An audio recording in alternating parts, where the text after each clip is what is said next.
Good evening, ladies and gentlemen, boys and girls, children of all ages. It's Friday night. And what a Friday night it is. Friday before election. Don't know if the country's going to rejoice and celebrate. Don't know if cities are going to have peaceful protests that just might so happen to have fires involved with those peaceful protests. We don't know. I will tell you right off the bat, it's a bad idea to eat a bowl of soup before you go live, for lest you can't stop sweating.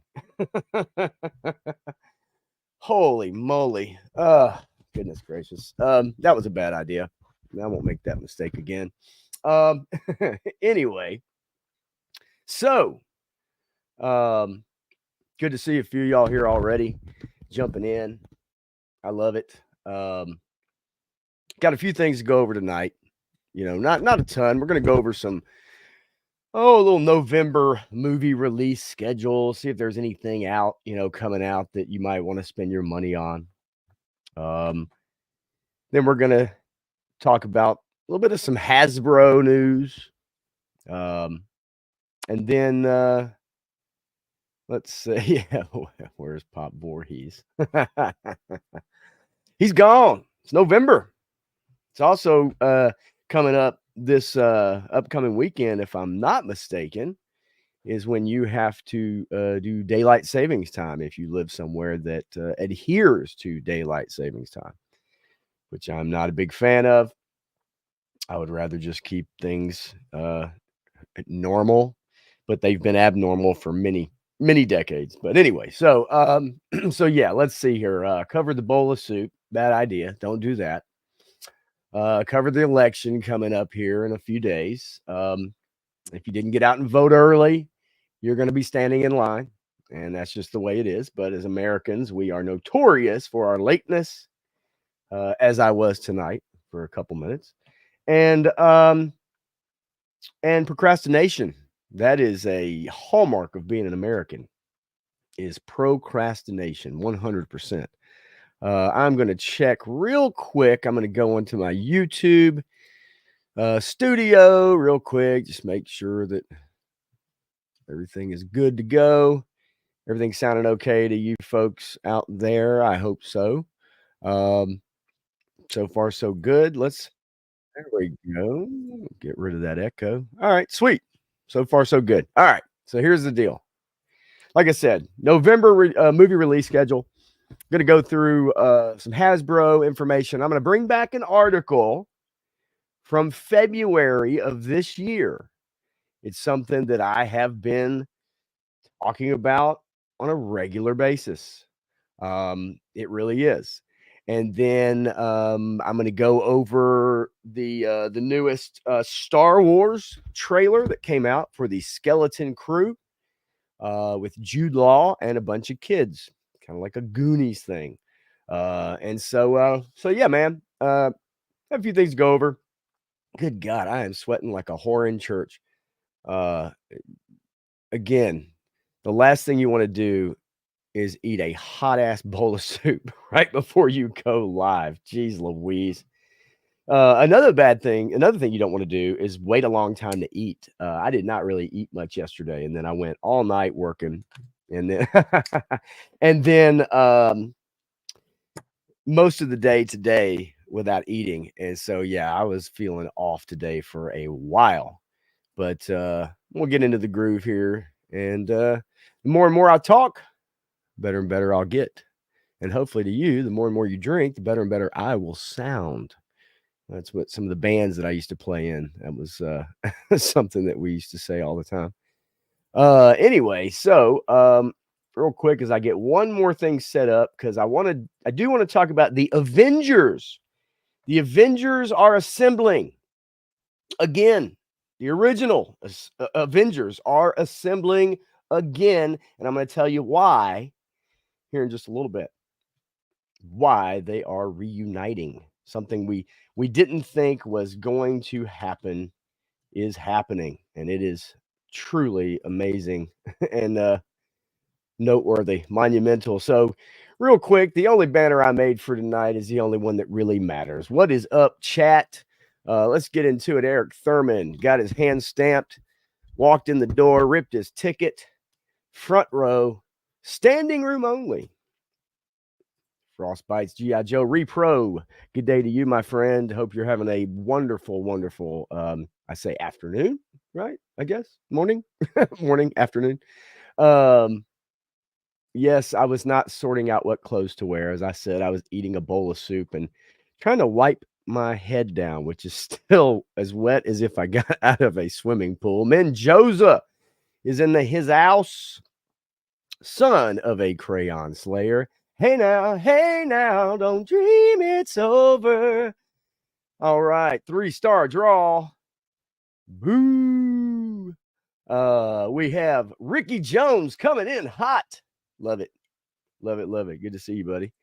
Speaking of which, Ricky Jones, I have a state championship marching band contest to go to tomorrow that my son is in. It's their final competition of the year, and it is not far from here in the town of Smyrna. And I'm looking forward to that. So hopefully, if they do well in the prelims, they'll make the finals and they'll get to perform even later. You remember what that was like, I'm sure, Ricky.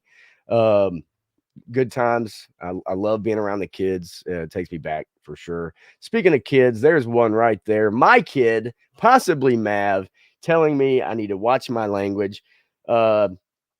Listen, the epitome, the 5-star child, so to speak. Look, kids always have stuff to work on, right?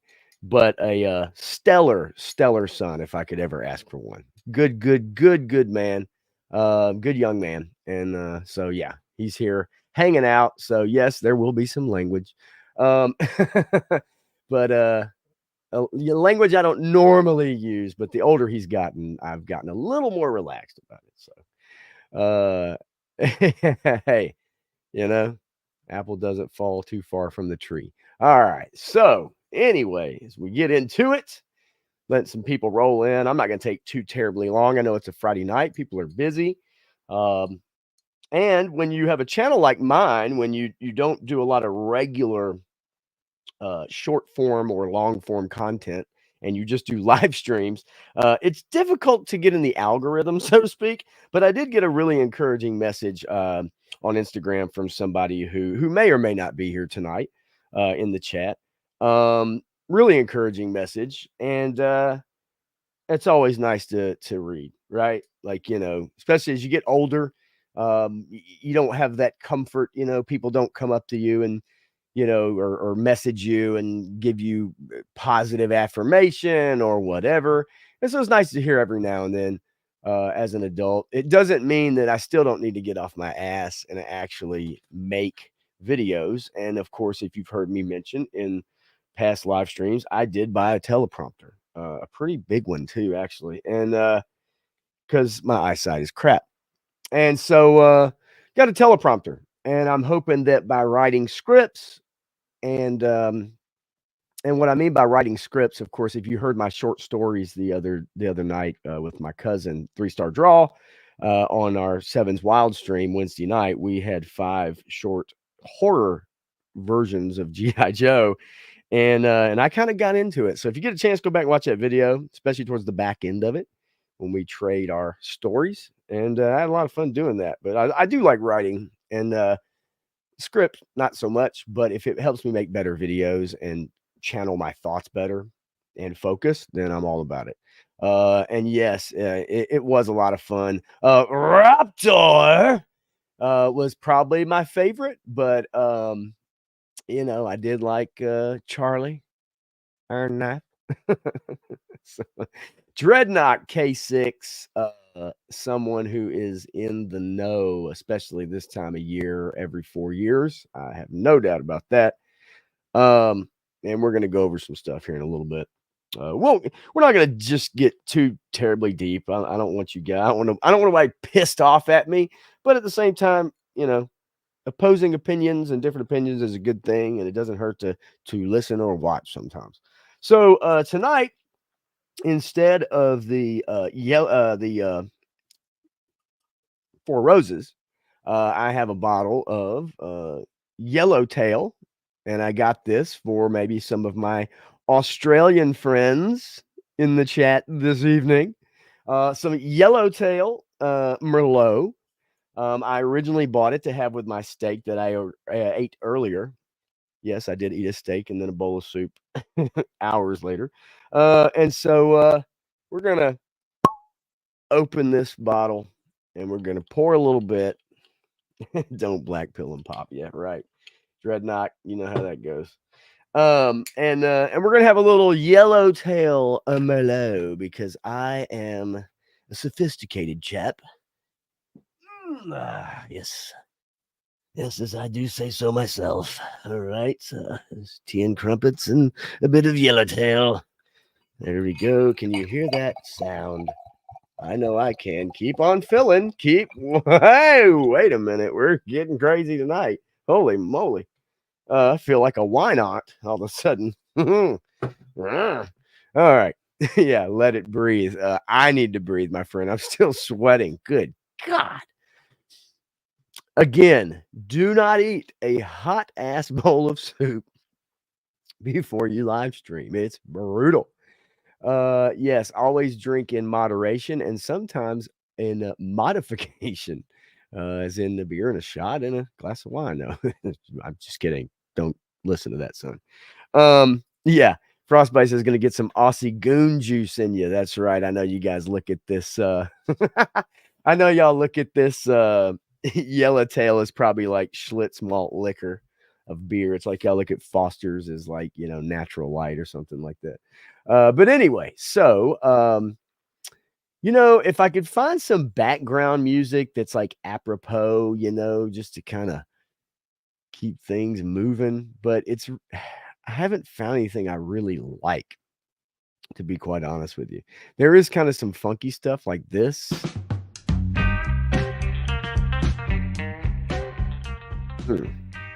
Oh yeah. Gonna get it, y'all. On the good foot. Get on the good foot.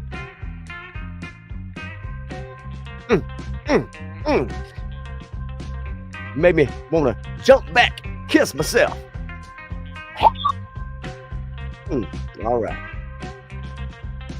I do like the funk, so we'll leave this on for a minute. Let me turn it down just a little bit. Y'all tell me if that's too loud, by the way, because I can't tell in StreamYards just how loud it is.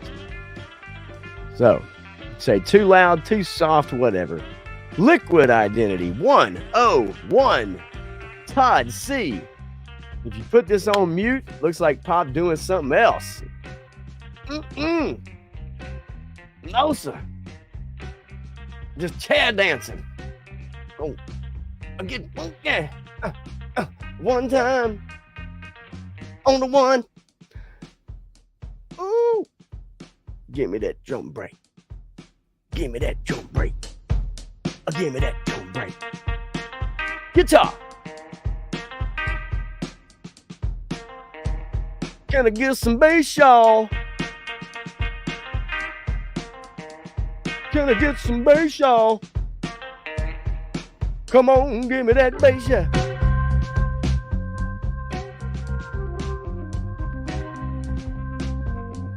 Good God. All right, we got something going now. Here we go. Gonna get in the hot tub. Gonna make me sweat. All right. I've had my fun for tonight. We'll take it down a little low. I can't help it. I hear funky shit like that. I get going. Especially if any of y'all know me from back in the day. All right. What do we want? We don't want feeding the ducks. Do we want lo-fi? Night driving? Let's check out night driving. 2, 3, 4. Yeah. No, we can't do night driving. That's me and Darren's jam. All right. There we go. Feeding the ducks, y'all. Time to get sexy. All right, y'all. Let's get into it. I done worked up another sweat. We'll have to change suits, y'all. Done sweat this one out. Whoo! All right. So how y'all doing tonight? Clint Jorgensen in the house doing a show from Broadway. Maybe soon. We'll see. Got some things in the works. Hopefully. Well, I've been practicing my drums. Yellowtail. That is smooth like an Australian sunset. That is delicious, if I do say so myself. Oh, yeah, I'm gonna get it, y'all. All right, what are we gonna get into tonight, my friends? I know some of y'all, most of y'all, all of y'all here are toy collectors. Not all of you. Maybe you have a son that collects figures and stuff. Maybe you're the son of the person who's talking about people who have sons that collect toys. Nonetheless, I'm going to bring up something quite interesting that you may find pertinent. This is an article I brought up back in, June, July, early this year. This is Hasbro CFO with the Wall Street Journal. Now, many of you have probably noticed recently that Hasbro has delayed some products to next year. A company that is in good financial standing does not delay their most popular line, ? For like a year. Do pre-orders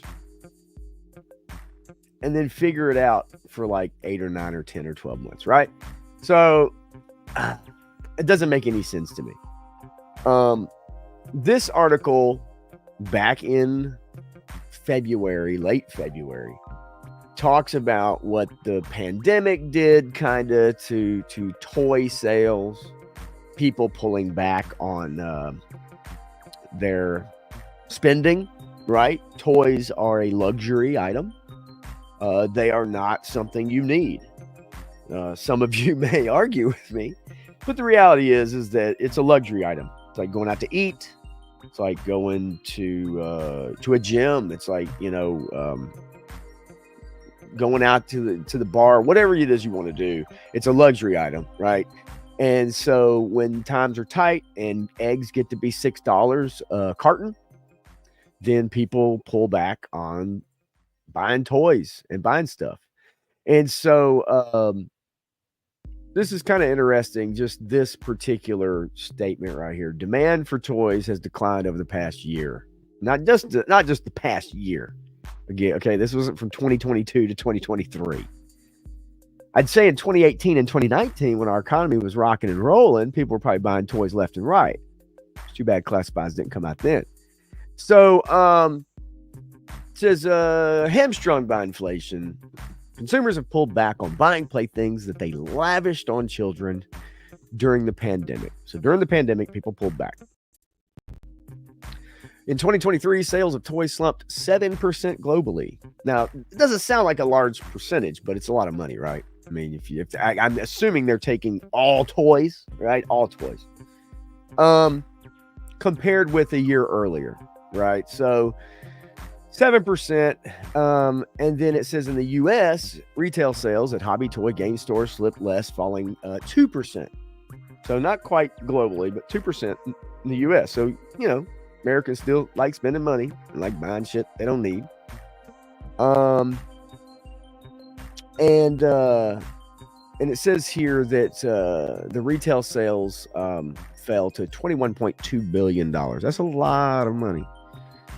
The owner of brands such as Nerf, Play-Doh, Dungeons and Dragons, revenue of the company last year 15% slide to $5 billion compared with 2022. So they missed their estimates. Their stock is at $48. This was in February. Now, we can actually look up in real time and see what Hasbro stock price. Right now, it is at $65.82. So from February to now, it's gone up. It's gone up $65. So that's good. That's a good thing, right? So why the delays? Like why the delays? Why are we getting all the delays and stuff like that? For those of you who love buying your collectibles and stuff like that, just like I do with the G.I. Joe stuff. Right now, are we going to get some answers to that? We're probably never going to get answers to that, but you could kind of surmise that it's not just cut and dried, right? Like they take your pre-order and then they assess what they need and all that. And I mean, there's a lot of things that, like, for instance, what kind of loans do they have, right? What are those payments? When are those payments? I mean, obviously, retail and contracts and all that shit. There's like so much more stuff that's involved in it. And generally speaking, like companies that are in good standing can let's say doing pre-orders can, give you time to do those pre-orders, right? They don't, all of a sudden it's not sold out that day. And then 2 days later, it's back up 3 different times and it's in stock, then it's out of stock. Like how does that happen, right? You would generally know that the shit's going to be in stock. I mean, if you're going to put it on pre-order and it's your best selling line or one of your best selling lines, the FOMO part of it. Yeah. Okay, fine. Like I understand that, but and FOMO drives business, but that's not how you would want to run your business. Especially if you were suffering from profit loss and losing money hand over fist, right? Billions of dollars in the toy industry. So that's why I want to bring up this article from February, because the CFO basically was talking about cutting costs. And I found a couple things super, super interesting here. She pointed to the company's recent review of Nerf products. The company analyzed everything from thickness of the plastic it uses to the type of packaging. Remember that? G.I. Joe? Packaging, right? And compared those costs to competitors. At every step of the Nerf production process, the company found it was spending more than its rivals. They compiled a list of 40 cost-saving ideas. 40 cost-saving ideas just from Nerf alone. If it adopts 8 of the largest ideas, it will save about $10 million. It's a lot of money. Now, she goes on to say that, if the ideas would harm the quality of the products, then the answer is no. If it wouldn't hurt the quality, then the answer is no, then they're going to make a change, right? So it's trial and error. Packaging, the kind of screws they use, the tabs inside, the type of plastic, I mean, everything, right? Like you could just go through the list. And yeah, Eric Thurman says I FOMO'd the Nemesis Enforcer, but he sold the fuck out. Yeah, well, you're not the only one, because War Chest also fell into that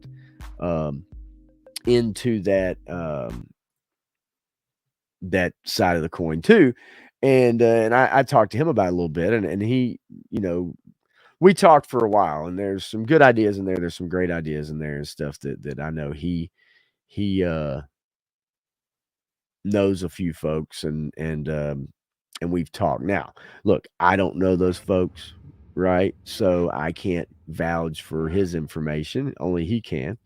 So, but a lot of it made sense, especially when you're dealing with large companies and overseas and production and then you're, getting your product from Taiwan or wherever it's, it's coming from, right? You change factories, maybe you change managers, maybe you change employees. I know one thing. I know that in December, they are laying off about 20% of their workforce, which right here, the company's new cost savings target includes the impact of its decision in December to cut its workforce by 20%. So think about this. You cut your workforce by 20% coming up right before Christmas, which for those people is shitty, right? Or about 1,100 people. So 1,100 people is 20% of Hasbro's employees. like, it's not a huge company. Like, it's got people, but it's not huge. It says it also includes efforts to reduce vendor costs and improve efficiency across its supply chain. So you start putting the puzzle pieces together and you start looking and you go, okay, they're going to cut some employees. Well, there's not as many people to do the work, right? To do the to get your product out, make it, paint it, whatever the right. You know, I don't know. You talk about reducing vendor costs. That's renegotiating your current contracts to favor yourself, right? So that makes sense. You want to favor yourself, right? And 3 Star says, I thought it was only supposed to be about 100 people. I mean, maybe they've updated that since February, but I'd say that any company that in February starts out at 1,100, it probably is going to go up. Now, even though their stock price is up, you know, again, if they were making, you know, they've done some cost saving measures. We've talked about the boxes with the figures. We've talked about the packaging. I'm sure that's saved them a lot of money. I will tell you a story I once heard from an airline, a person I met in the airline industry. There was an airline after 9/11. There was an airline, all airlines were doing horrible. And there was an airline company that served a Caesar salad. And on their Caesar salad, they had black olives. And they surmised that if they eliminated just the black olives from the Caesar salads that they served in first class on every flight that they had, they would save like $2 million a year. Just on black olives, right? So you got to think, right? Like, what ways can you cut costs? Well, number one, you don't have to pay as many employees. So then you ask those people to up the work, right? But then you've got a delay. The product doesn't come out faster. You renegotiate your vendor contract. You renegotiate your contract with Disney, maybe Lucasfilm, right? Who knows? Maybe you just want to get out of that contract. So you prioritize those products first so you can get out the stuff that they need or want you, that you're contractually bound to get rid of. You don't own Star Wars, right? You're Hasbro. You don't own Star Wars. Do you own G.I. Joe? So you don't own Star Wars. So what do? Get that shit out. Get it out. Get that shit to Ollie's, because you and I both know that's where that shit's headed. It's headed to Ross. It's headed to Ollie's. I don't see hardly shit at TJ Maxx no more. It's hard to find even underwear.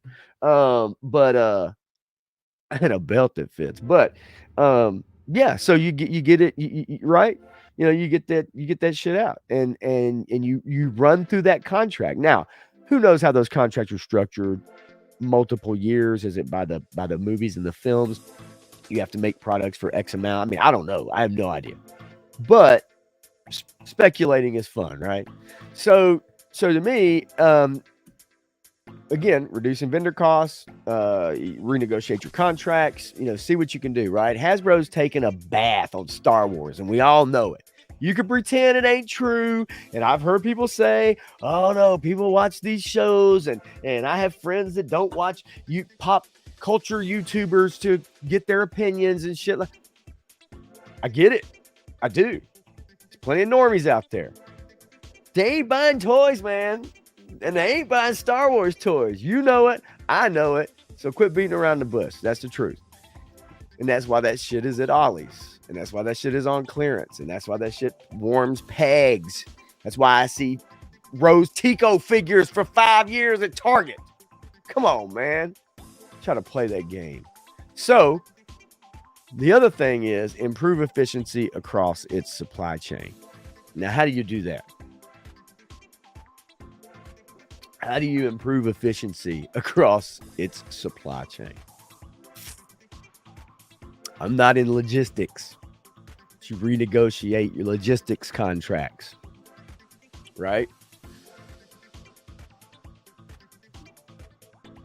I know a guy that I know very well in logistics. He gets paid really well to do what he does. It's a pain in the ass moving shit across the country. like a pain in the ass. This dude deals with like 400 emails a day, and it's all dumbass people who just don't know how to communicate. So yes, improving efficiency across the supply chain probably includes that, logistics.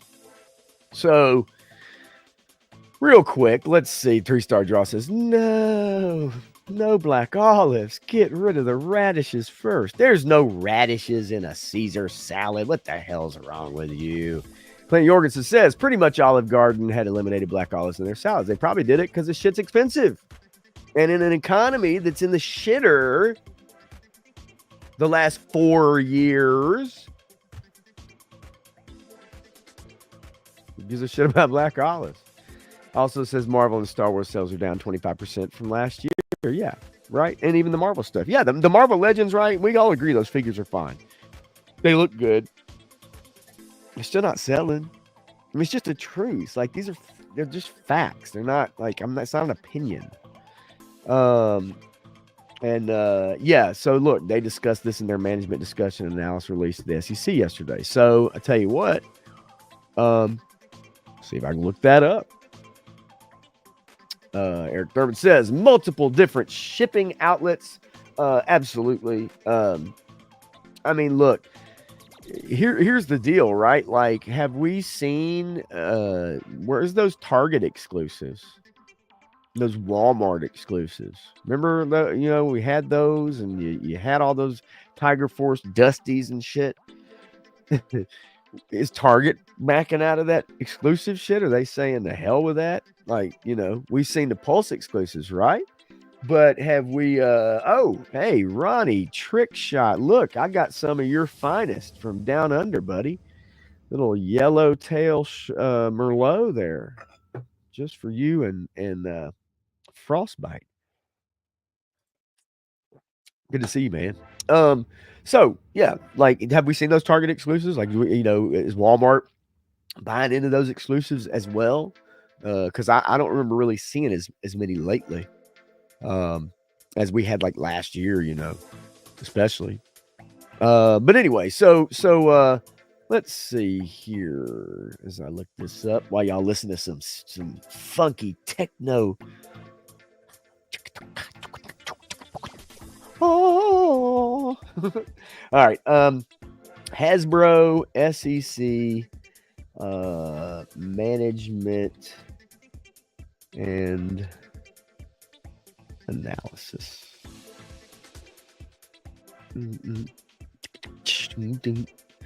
Let's see. Ooh-wee. Okay.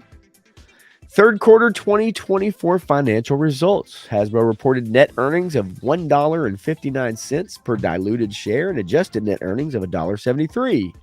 Owned inventory was down 39% year over year. So, oh gosh, guys, I would love to go through this stuff with you, but this is Adobe, which I can bring up. It's got a quarterly report which gives a continuing view of the company's financial position. This was literally released yesterday. Report of unscheduled material events and corporate event. They've got beneficial ownership of security changes. Like this is quite interesting, actually. I don't want to bore y'all, for one. That's the last thing that I want to do. I don't want to bore y'all with some of this, and I am not a legalese person. Like, I cannot read, but you do get, I mean, this is public record, so you do get in millions of dollars, you do get their cash and cash equivalents, restricted cash, you get accounts receivable, short-term investments, you get prepaid expenses and other current assets held for sale, property, plant and equipment, fees accumulated, depreciation, liabilities. Like, this is a lot of stuff. I would encourage you. I will put the link in the chat. Hang on. I'll tell you what. I will go back to this page, and I will put this link in the chat. If any of y'all are interested in looking at this information, here it is.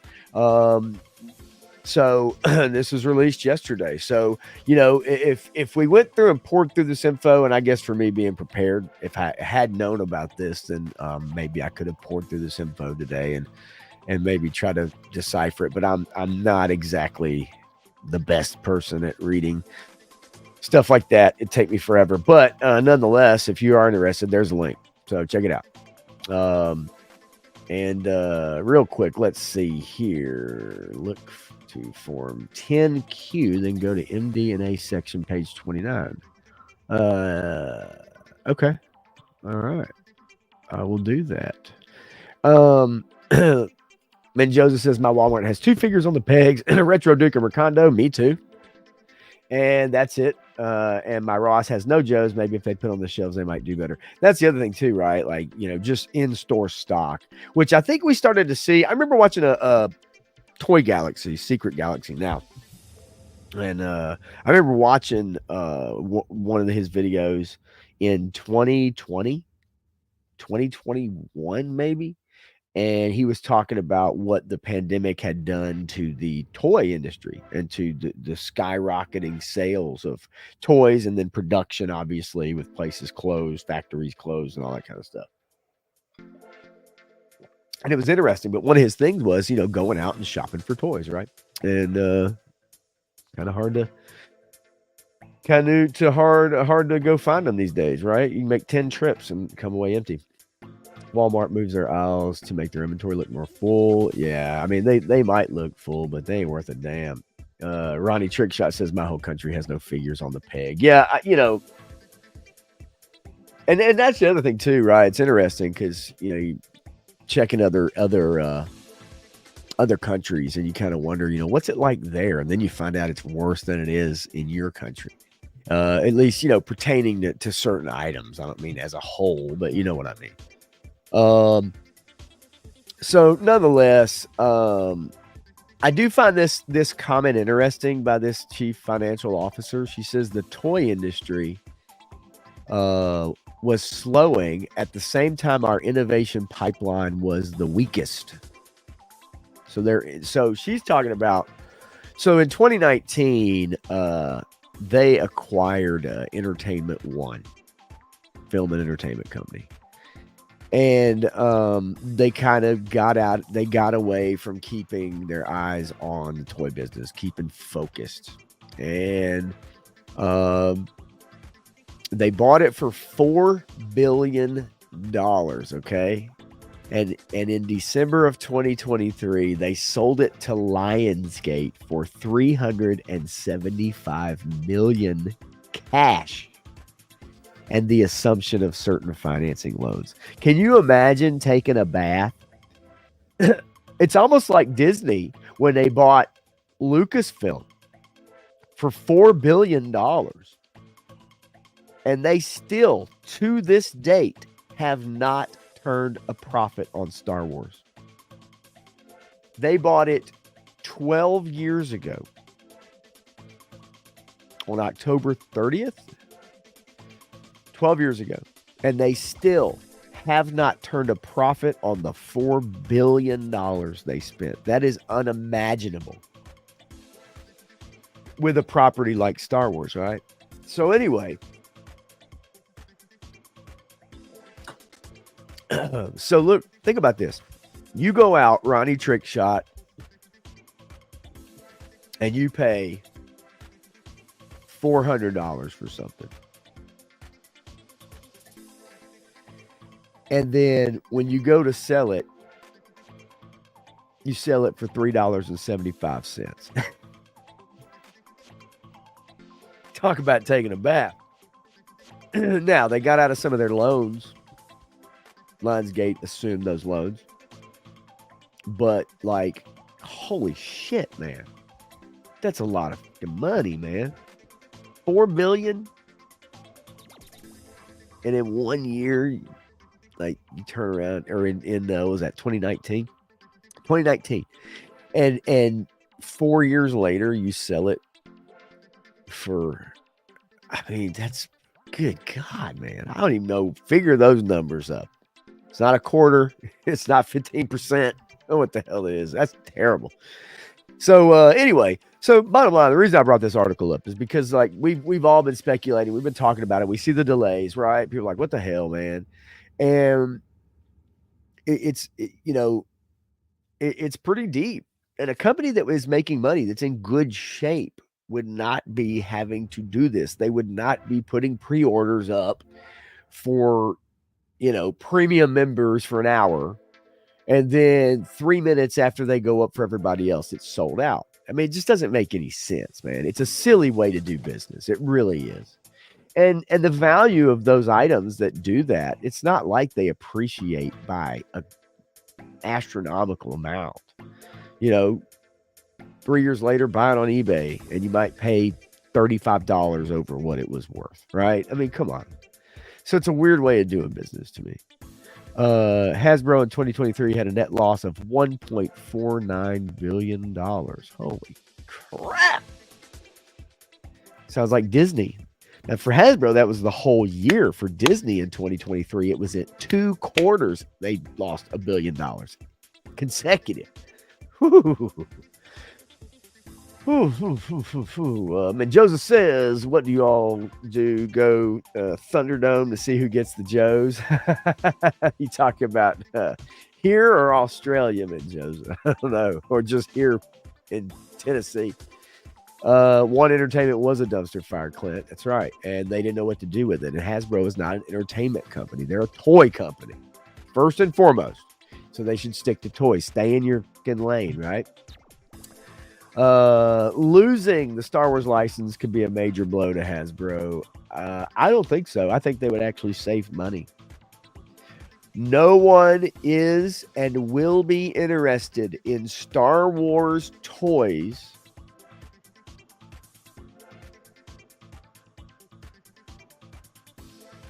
$10 years, 5 years, ever again. I'm being honest. I mean, if you think I'm joking, I'm not joking. The future for Star Wars is not looking bright, folks. Not when they're going to do a Rey movie. Maybe they can bring Rose Tico back.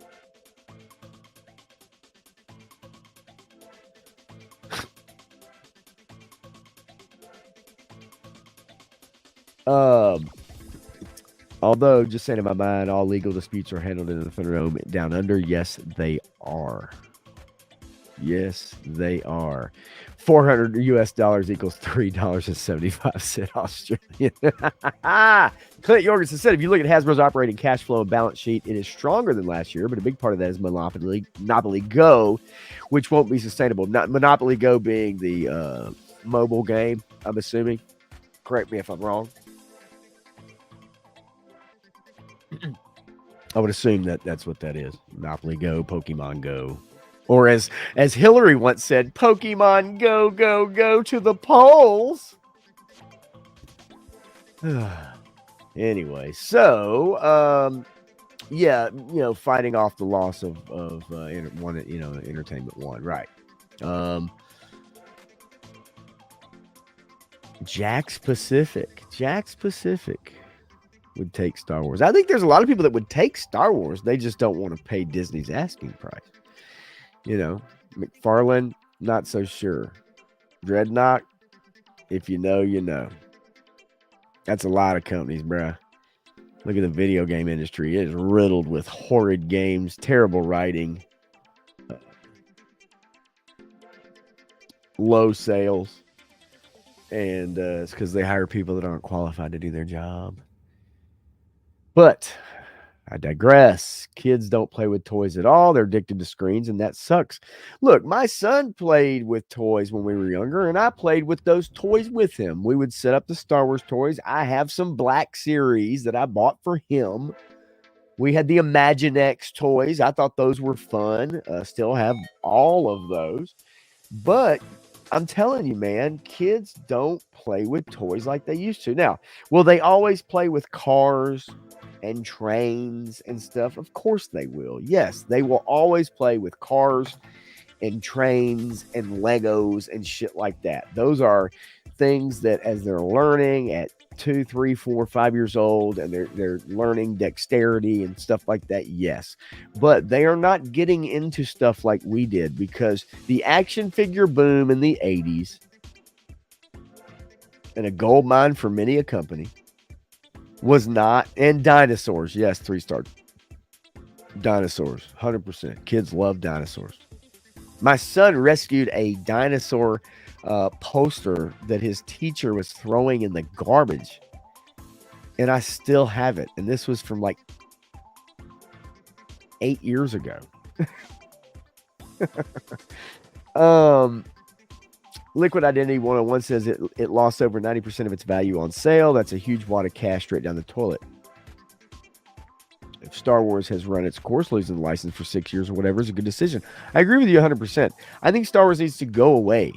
It needs to go away. Disney, and of course Disney can't do this. Like, they can't do this, right? It's not, there's no way they cannot make content. But the best thing is, you talk about FOMO, or you talk about, like, missing something, right?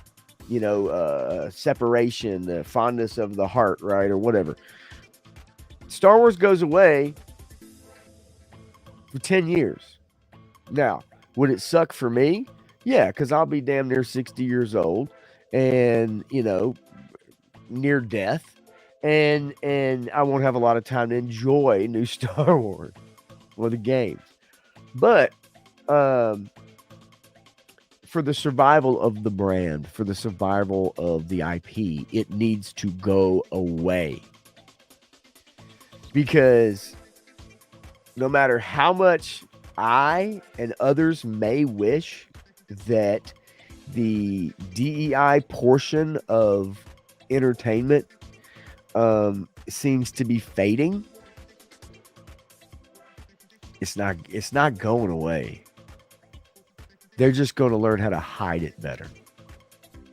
And we've seen it invade Star Wars. We've seen it invade Ninja Turtles. We've seen it invade Star Trek. We've seen it invade fucking G.I. Joe even. At least, and I say G.I. Joe, maybe not as much there, but I think your bigger properties, yes. Marvel, yes. And look at what's happened. Phase 4, Phase 4, right? Turned into the MCU. They've lost their ass on Marvel because they got away from doing what was the right thing, the best thing to do. And they started adding all this bullshit in there. And people ain't buying it. So anyway, nonetheless, I got off track. Kids aren't buying toys. Their parents may be buying for them, but once they realize that they'd rather play on their tablet, they're not buying more toys. So, Dreadnought K6 says, now who finances these companies? Oh, that's right. You're right. BlackRock. And as the BlackRock CEO said, we have to force behaviors. People don't want to change, therefore it's up to us to force their behavior. And the way they force the behavior is through financing. You have to change behavior. And they call it forced change of behavior. Maybe I can find the clip of him saying it during a conference. But anyway, when Joseph says came from the lightsaber customizing before toy customizing. Star Wars fandom is so divided. In my mind, G.I. Joe is the last mainstream IP not to attack its own fans. And thank God for that so far. Now, the one thing, and I'm going to say it, I'll say it again. I don't give a shit. I remember watching the G.I. Joe. It wasn't a conference, but it was a group thing, a group call or whatever it was, right? And they were talking about products and stuff. And Emily, and it's not probably her fault. She was probably told to do this from up high. But she asked Lenny and all these other fucks to fucking say their pronouns before they introduced themselves. On a G.I. Joe fan stream. I remember it. I saw it. Not making the shit up. And we're not going to get in the conversation about like, hey, about Emily and all that stuff. I don't give a shit about all that. You know what I'm saying? Like, I don't give a shit about none of that stuff, man. People do their job, right? Uh, she does a job, has a job, and was probably instructed to do that shit. But bottom line is, it still happened. And like Ronnie Trickshot says right here, FYI, identify as a 42-year-old hetero male. My pronouns are he, him, right? Cheers. Exactly. I mean, but it's like nobody cares. Right? Nobody cares about that. Like, nobody, especially G.I. Joe fans in their mid 40s to early 50s. Right? Not that I don't appreciate it, Ronnie, but my point is, asking people to introduce themselves like that on a G.I. Joe fan stream. You know your audience. Bud Light, know your audience. It's not rocket science, kids. Seriously. By the way, and I appreciate it, Crusty Old Crow, hey Pop, hey Chad, did you guys find my like button? It looks like yours, but sounds different. Check which one he has, guys. Yes, as 3-Star says many times, he is terrible about saying, yes, hit the like button for sure. And if you're watching the replay, leave a comment for sure. Good, bad, and different. You disagree with me, by all means. Let me have it. Let me have it. Unload with both barrels.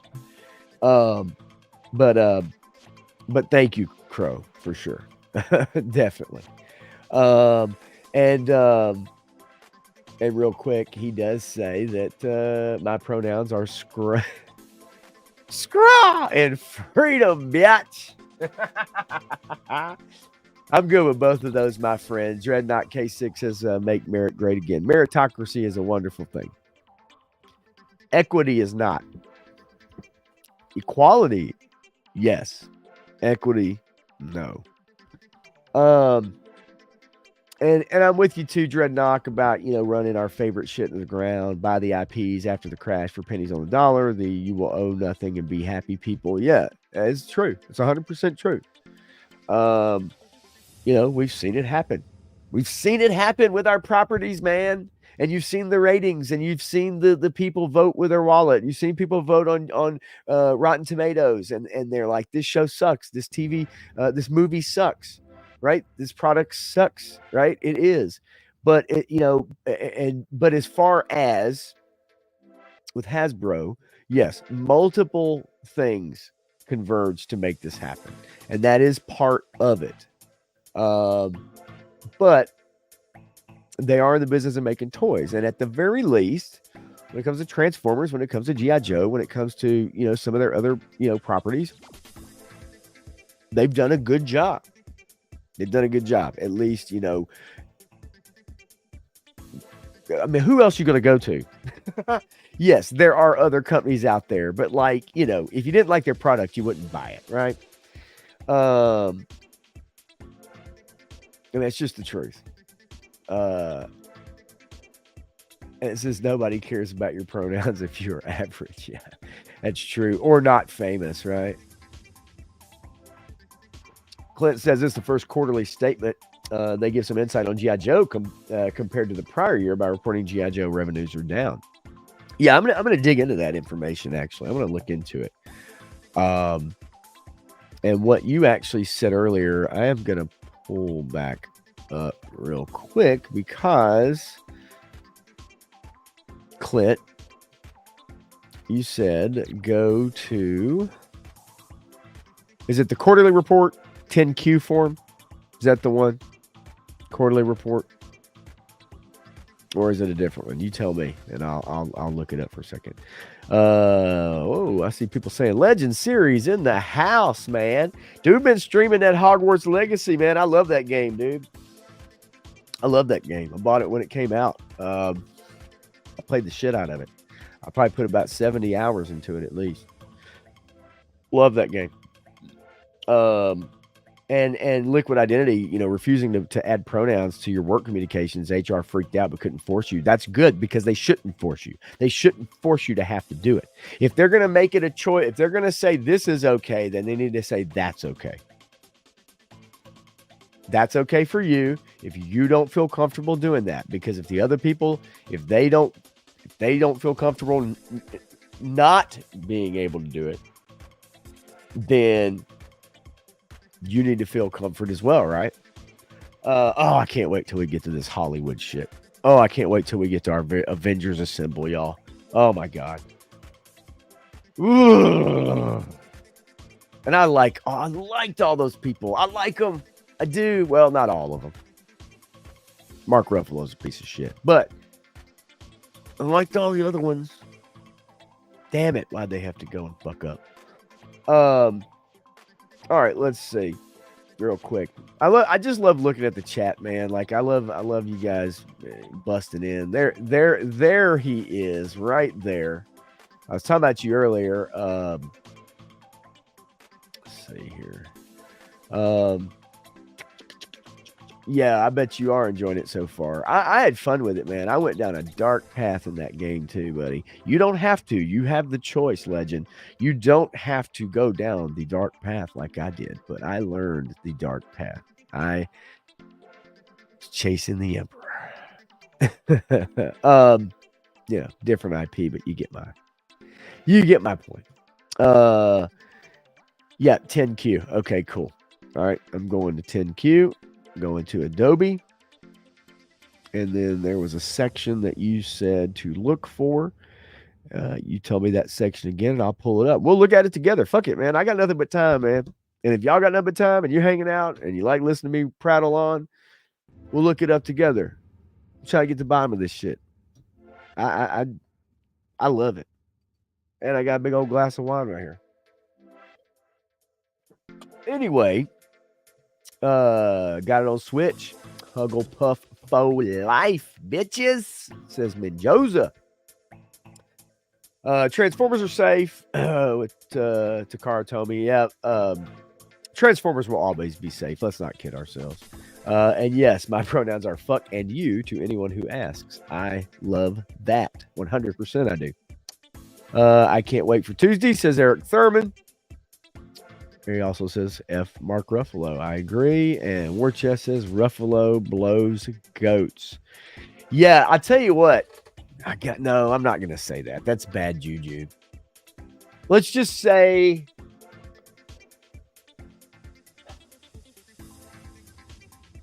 how do I put this while I look this up real quick as Clint gives me the instructions here again.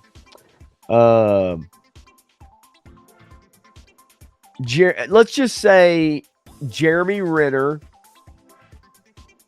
Let's say Mark Ruffalo instead of Jeremy Renner. Can I say that? If you know, you know. Jeremy Renner or Mark Ruffalo instead of Jeremy Renner Snowplow. How about that? Dreadnought K6 says Pop wants to touch your baseball, Legend. I do want to touch his baseball. Are you kidding me? He's got a signed 1955 Mickey Mantle. Of course I want to touch that baseball. Okay. Unregistered sales and equity securities and use of proceeds. Is that what I'm looking for, Clint? Management, discussion, and analysis of financial condition. Is that what I'm looking for? There we go. Booyah. Here we go.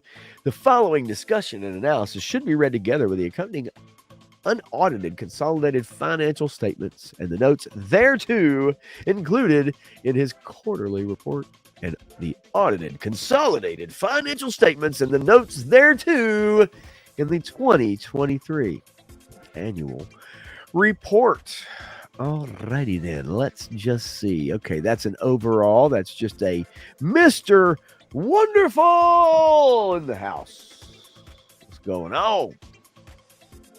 I'm with you there too. Eric Thurman, 110%. Recent developments in the fiscal year 2023. Hang on. Share this tab instead.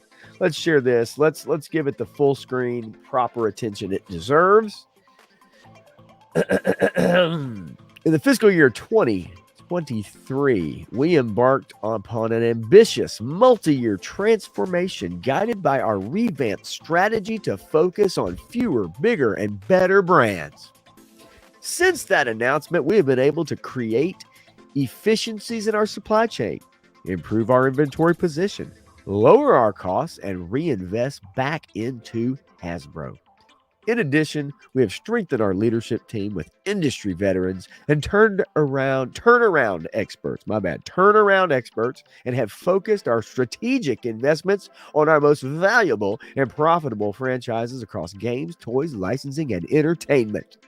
This focused strategy also led to the decision to sell certain non-core parts of our business, including the Entertainment One film and television business in December 2023, while retaining brand-based created content and the capability to develop and produce entertainment, including animation, digital shorts, scripted TV, and theatrical films related to core Hasbro IP, as well as our family brands business. In addition, during 2023, we made the difficult decision to take additional headcount reductions and accelerate the process of certain organizational structure changes in an effort to strengthen our foundation and position Hasbro for growth for years to come.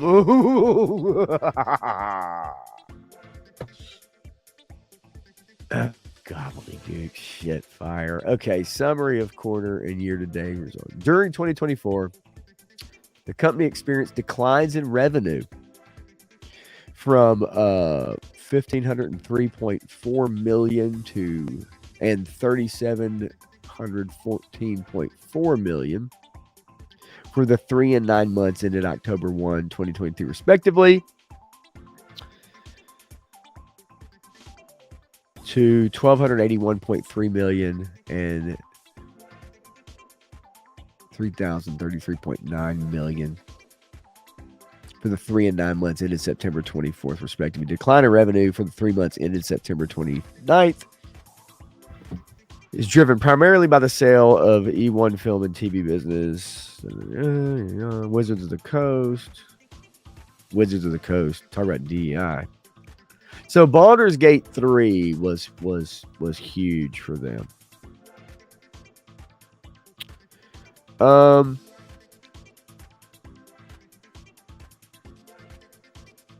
Sounds like a Japanese anime video game in the background.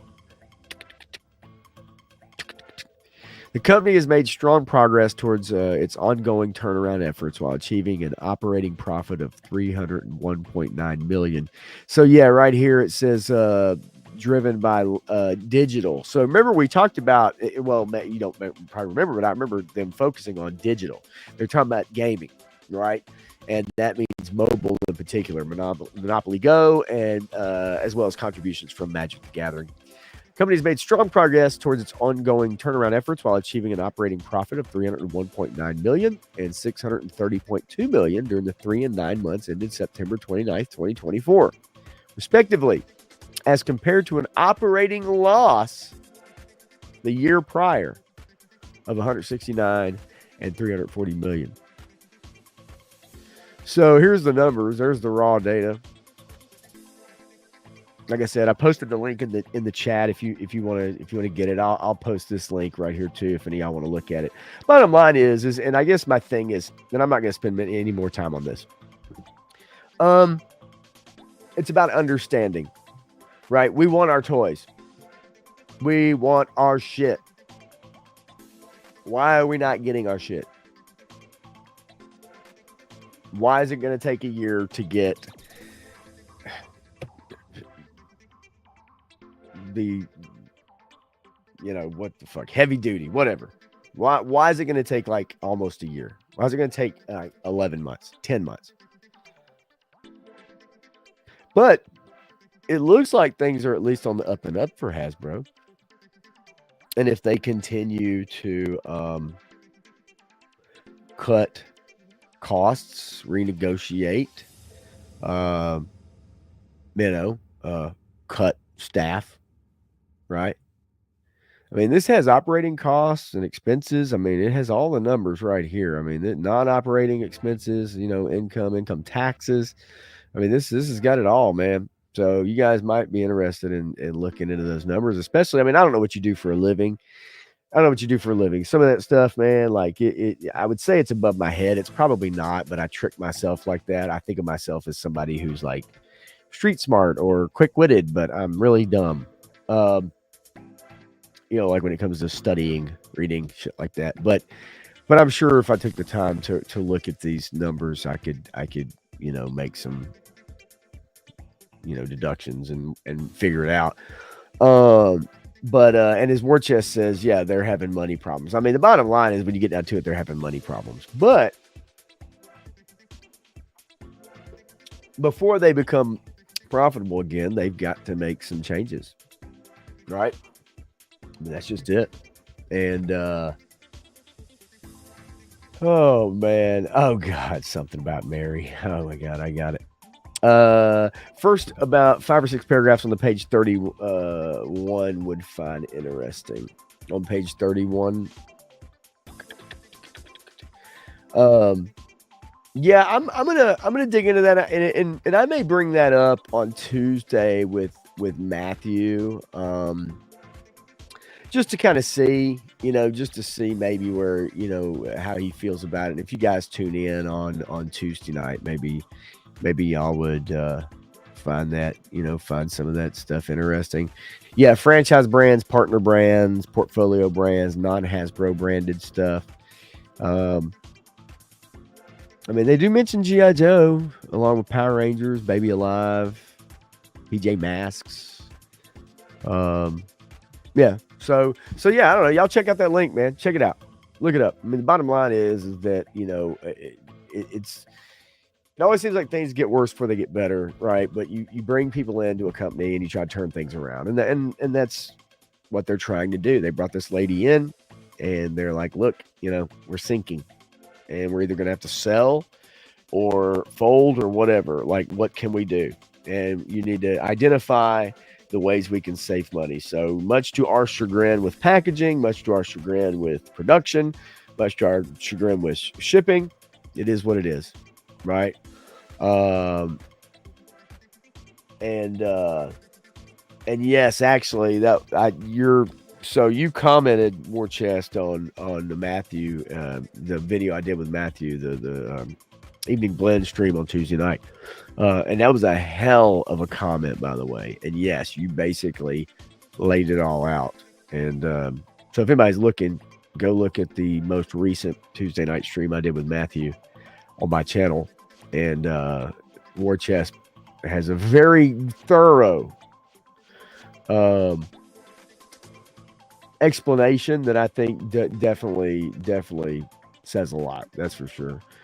What does it say? Hasbro is looking to leave Rhode Island for another state? Huh. That's news to me, baby. Clint Jorgensen says the annual report goes into more detail explaining business issues about supply chain and operations. I do this for my company, so I can talk about this all day. Okay, that's where you need somebody who this is what they do, right? Or just a sad fact, our age group and toy segment we are in is a $9 billion growth. Holy moly.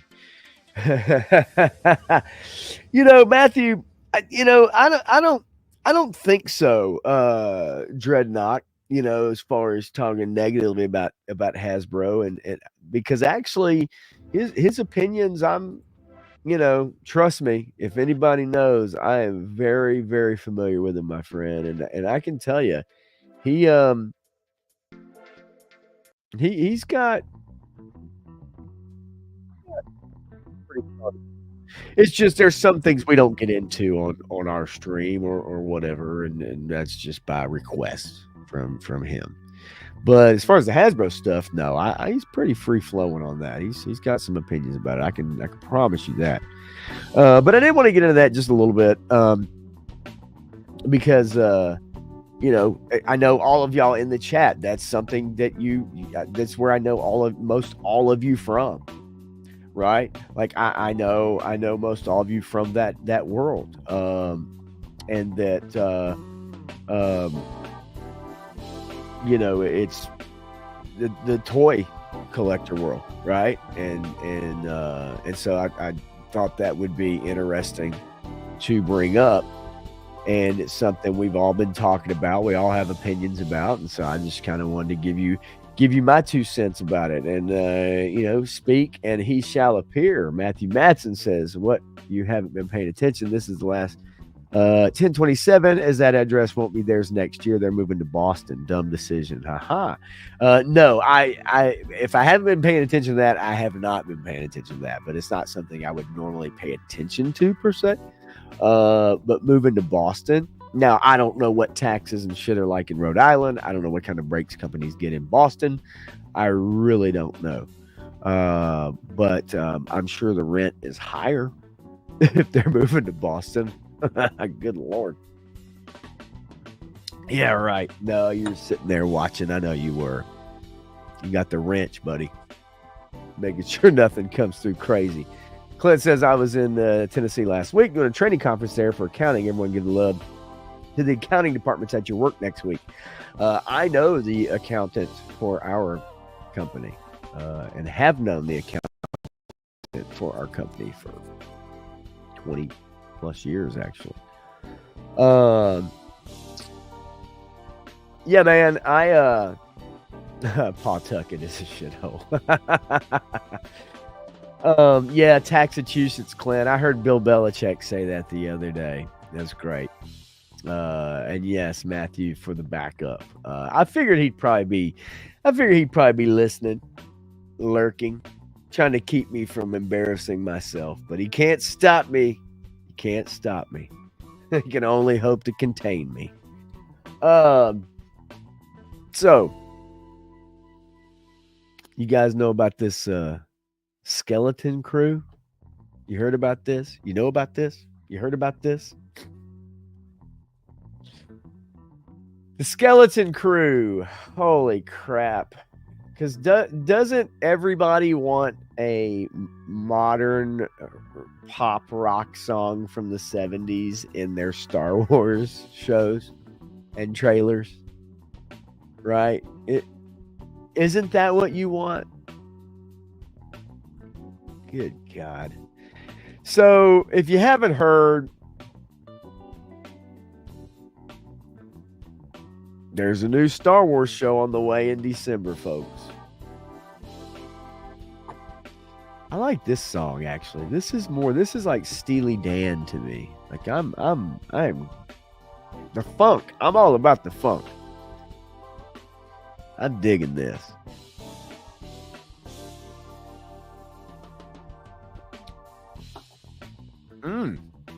Yes, sir. I like that. That's free ass music on actually I don't know where the hell I got it from. Anyway, so here's the deal. Skeleton Crew. I'm going to show you guys this trailer. We're going to talk about it. I want y'all to tell me what you think about it.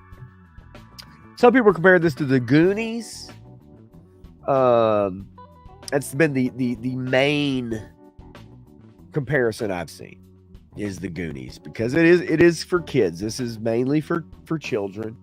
It has mostly a kid cast, but they have a kooky robot and a mysterious Jedi. The toys aren't going to sell, I can tell you that. And they're not going to sell to kids, even though it stars kids. I would dare say Goonies toys will sell better than... Goonies toys today will sell better than the Skeleton Crew toys.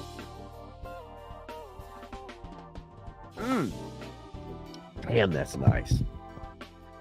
Can't stop a mountain, baby. So high, I can't get over it.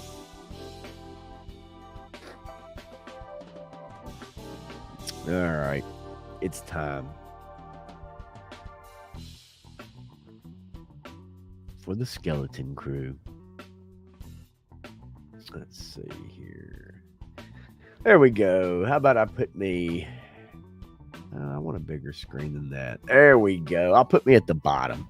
The little video game box, as we call it. And yes, quickly.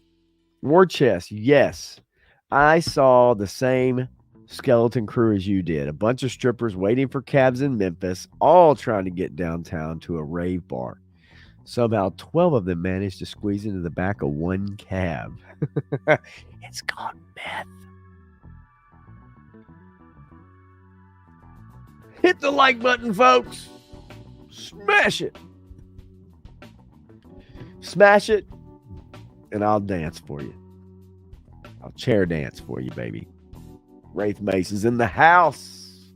What's going on, my friend? Good to see you, always. 2 nights in a row. Love it. 2 nights in a row. Oh, yeah. All right, let's turn the music down. I do like that, though.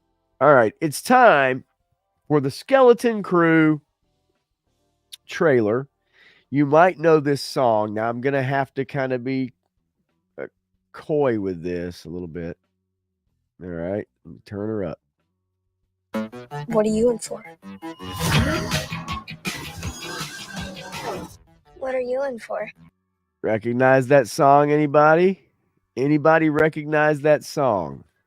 Joe Fan 84. Hey, baby, you ain't late. You right on time. And get your son to bed.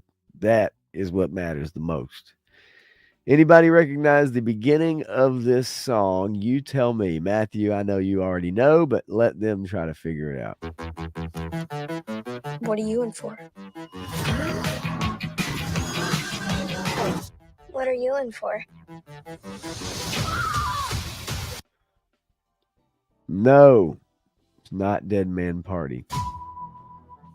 I found something buried in the woods. What? You did? This is unacceptable. No, what's unacceptable are those chairs from fucking IKEA. That's not Star Wars. Those chairs are not Star Wars. Those chairs are from America or Switzerland or some shit like that. Do you understand?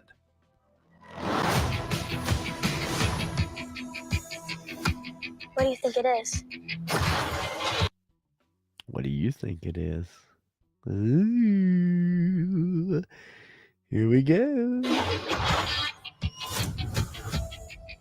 Don't touch anything.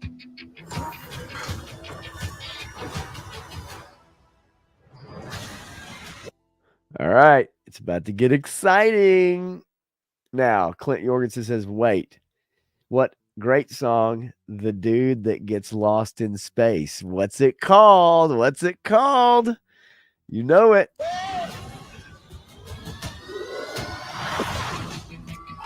What did you do? We're lost. Really lost. All right. Stay together. So you can tell this is a Goonies kind of thing, right? And I'm trying to stop it every few seconds. I hate to do that, but you can tell this is an adventure. This is for kids, and don't Google it, Clint. War Chest, you know you Google it, damn it. But if you got it true and blue, then I'll give it to you. But you can tell this is kind of an adventure series, and it's aimed for kids. We just need some directions home. Come on, kid. Pay up. Whoa. Where'd you two find an old Republic credit? Over here, quick. I'll get you home. We'll make a partnership. So there's Jude Law, and he is supposed to be a Jedi with a ship. Curiously, looks like the Millennium Falcon, doesn't it? Holy crap. But anyway, so he goes on an adventure with these kids who disappear from home. Now, you will see in this trailer as well what home looks like. And this is where I kind of have a little bit of a problem with Disney Star Wars. They've done it again with kind of, well, I'll just let you see it. We have to move fast. I need you to take the controls. Okay. Neil? Neil? Then we have our really not look-alike or looking good puppet. Yes, it's Star Wars The After School Special. Major Tom, yes, it is the song. You will recognize it once they finally kick in with the chorus, so to speak. But they've done it in Huttese. So they've actually taken Major Tom and they've translated the words into Huttese. And when they put them on the screen, it's actually in Huttese in the Star Wars universe. A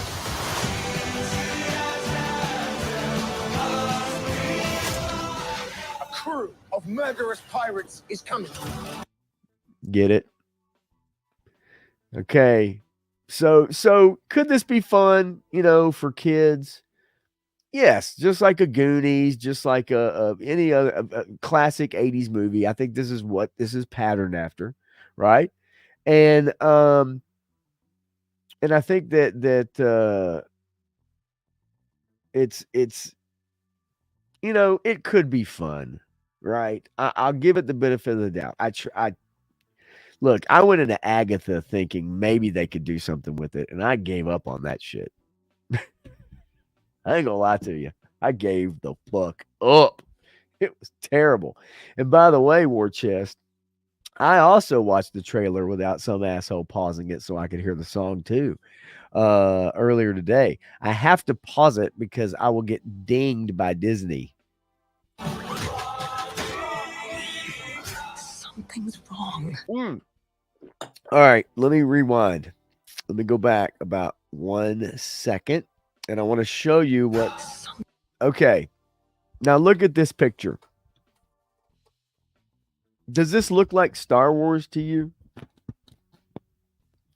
And before you go, well, there's a bunch of there's a galaxy and it's a fucking bunch of planets, and of course they could have something that looks like this. This looks like Earth. And I don't want something that looks like Earth in Star Wars. Right? I mean, George Lucas made it a point to not have things that were from our world. Chairs that look like fucking chairs from IKEA. Right? Like houses and subdivisions that look like houses and subdivisions from where you live. And what's funny is I know these writers and I know these people they think they're clever. Like they think they're fucking clever. I know it. And it in the writer's room when they're making these effects and they're probably high-fiving each other and they're probably like, oh, dude, look at that. It's a car on a track. It's on a track, man. There's no car accidents in Star Wars. Yes, dude. This just doesn't look. Benefit of the doubt. Yeah, it does look like LA, doesn't it? Fucking smog, Hollywood Hills, no kidding. Yeah, Joe fan, Star Wars isn't the same anymore, and you missed it earlier, and it's quite all right, but we did talk a little bit about Star Wars needs to go away for a little while. It just does, and I hate that. I wish that wasn't the case. Trust me, I wish that wasn't the case. Okay, let's finish this up here. Something's wrong. They're not going to just turn up. We need So you've got multicultural family looking for their kids in suburban America. I mean, Star Wars planet. And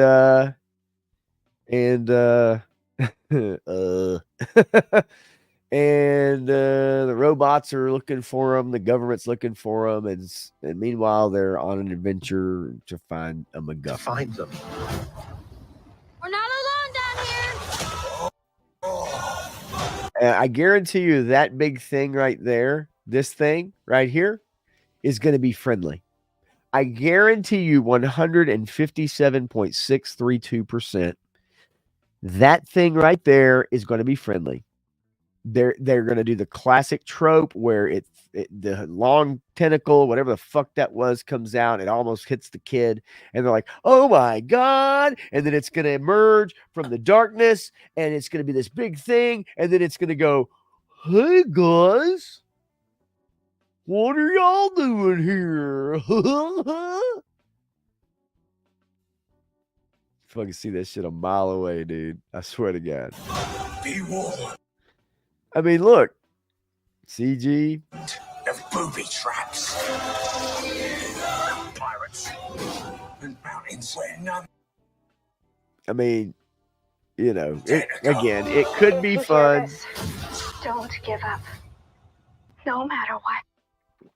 Is this One-Eyed Willie? What the fuck is this? Is this Raiders? They have to take a bag of bantha poodoo and swap it out for the idol.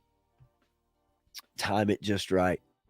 Yeah, I don't know, man. Like, I just don't. Who's turn? Kids are not watching this, and it's aimed for kids. That's what sucks, right? It's aimed for kids specifically. Not that Star Wars was not, because it was, but it's aimed for kids. This is Disney reaching out. They're saying, give us your tired, give us your poor, give us your misgendered children. And we're going to give them some children's Star Wars. And it's not going to work. Like, it's not going to work. Yeah.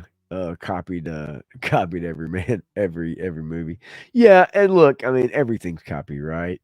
And Mendoza, these kids will learn from the power of many.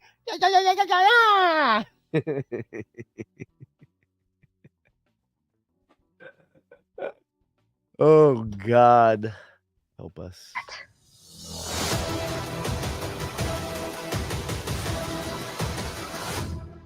Two episodes, December 3rd, coming your way. All right. So, my question is, who's excited?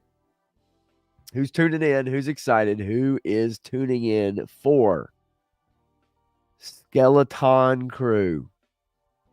I would tune in for the Peloton Crew, depending on what she looks like, what they look like. Yeah, I mean, you know, that looks like shit, man. That looks like shit. That looks like shit. Tell me it doesn't look like shit. Fucking hell.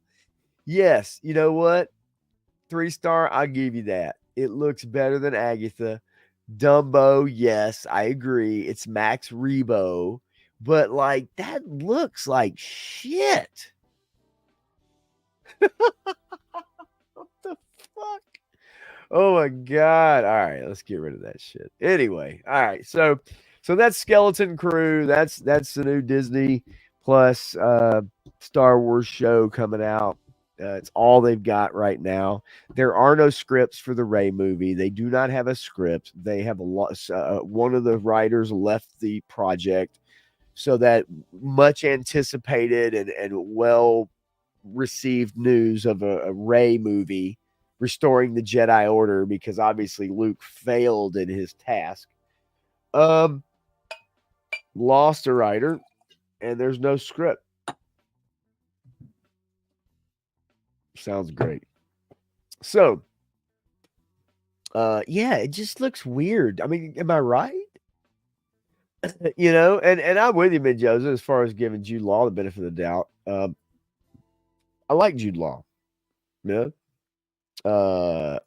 Dead Man's Party. I was thinking about Oingo Boingo earlier today. Or no, yesterday. I think it was yesterday. Was it yesterday? Yeah, it was. Anyway, so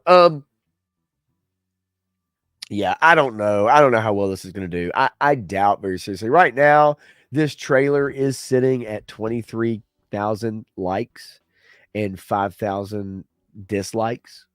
So at the very least, it's not getting, ratio. It's number 2 on trending on YouTube with 1.7 million views in the last 13 hours.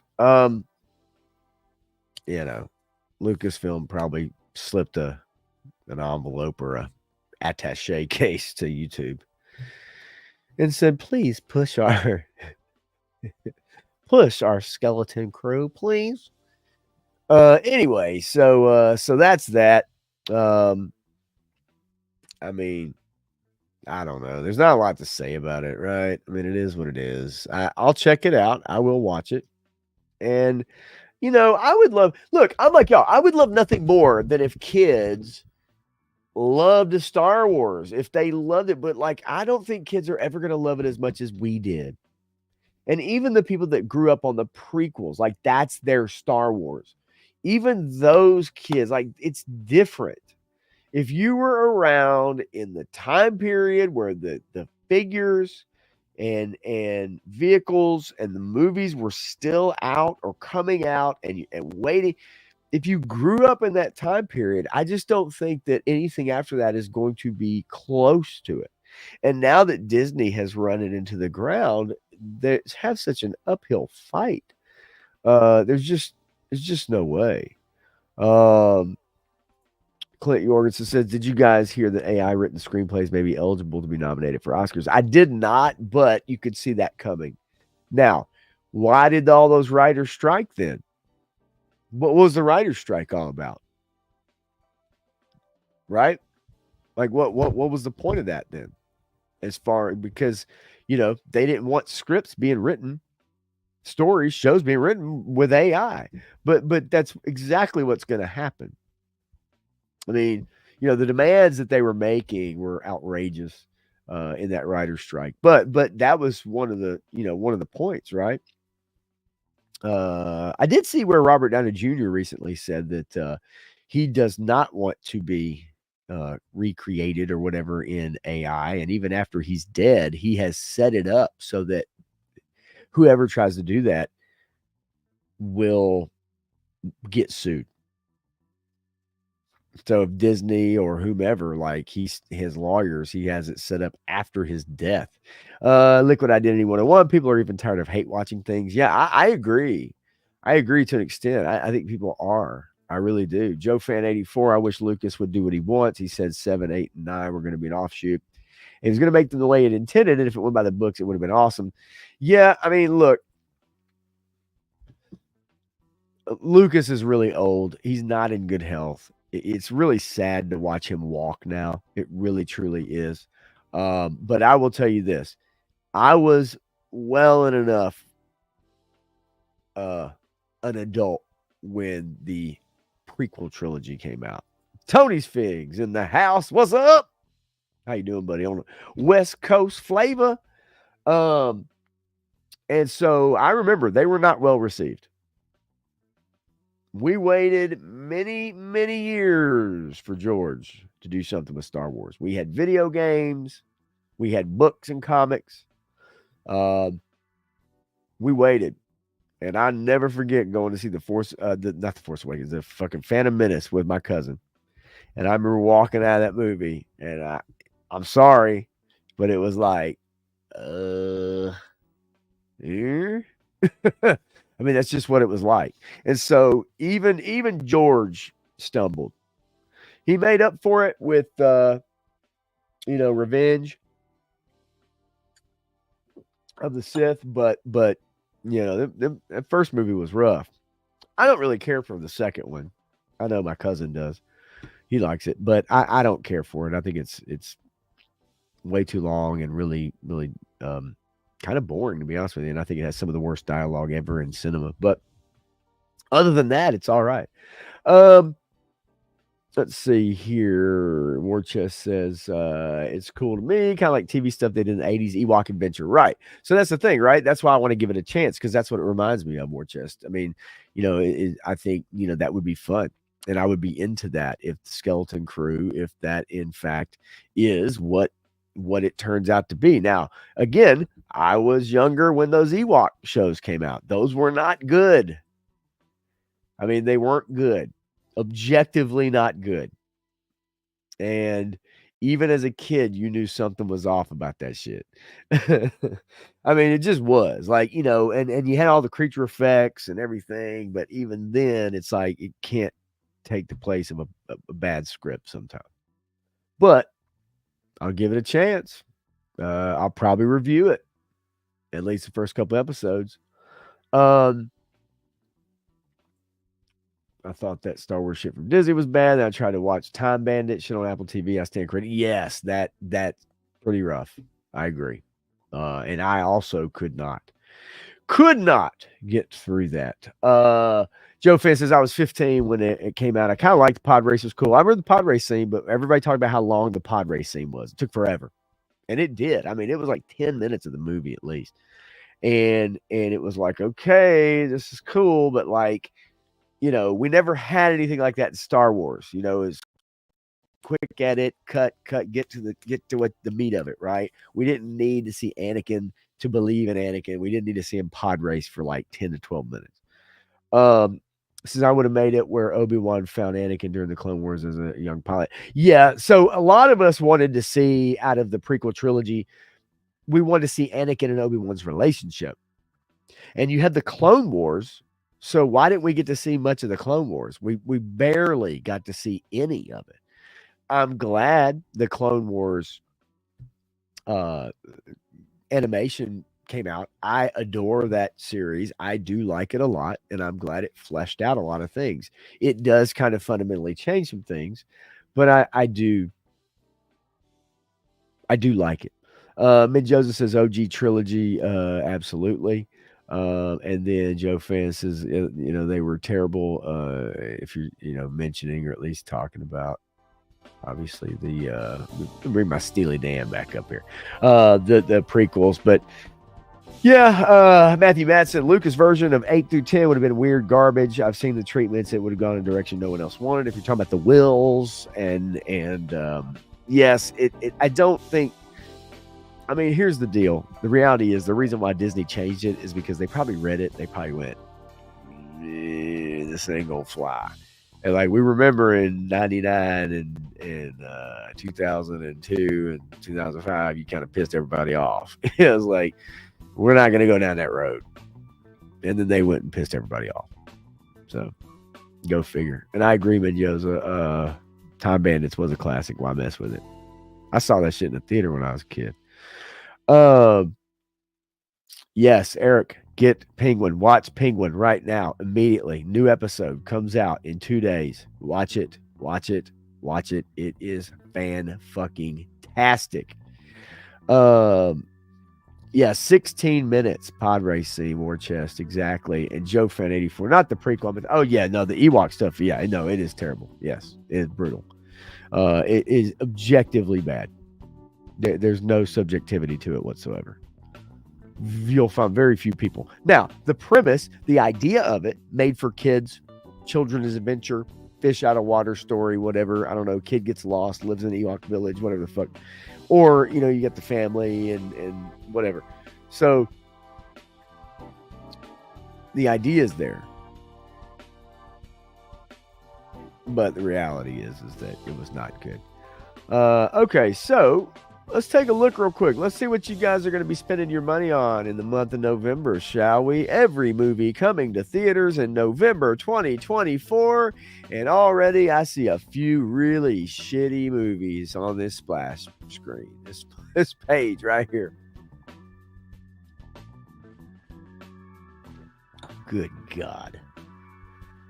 Oh, Pedro Pascal, what the fuck? How did you get cast in every movie that's ever going to be made over the next like 10 to 12 months?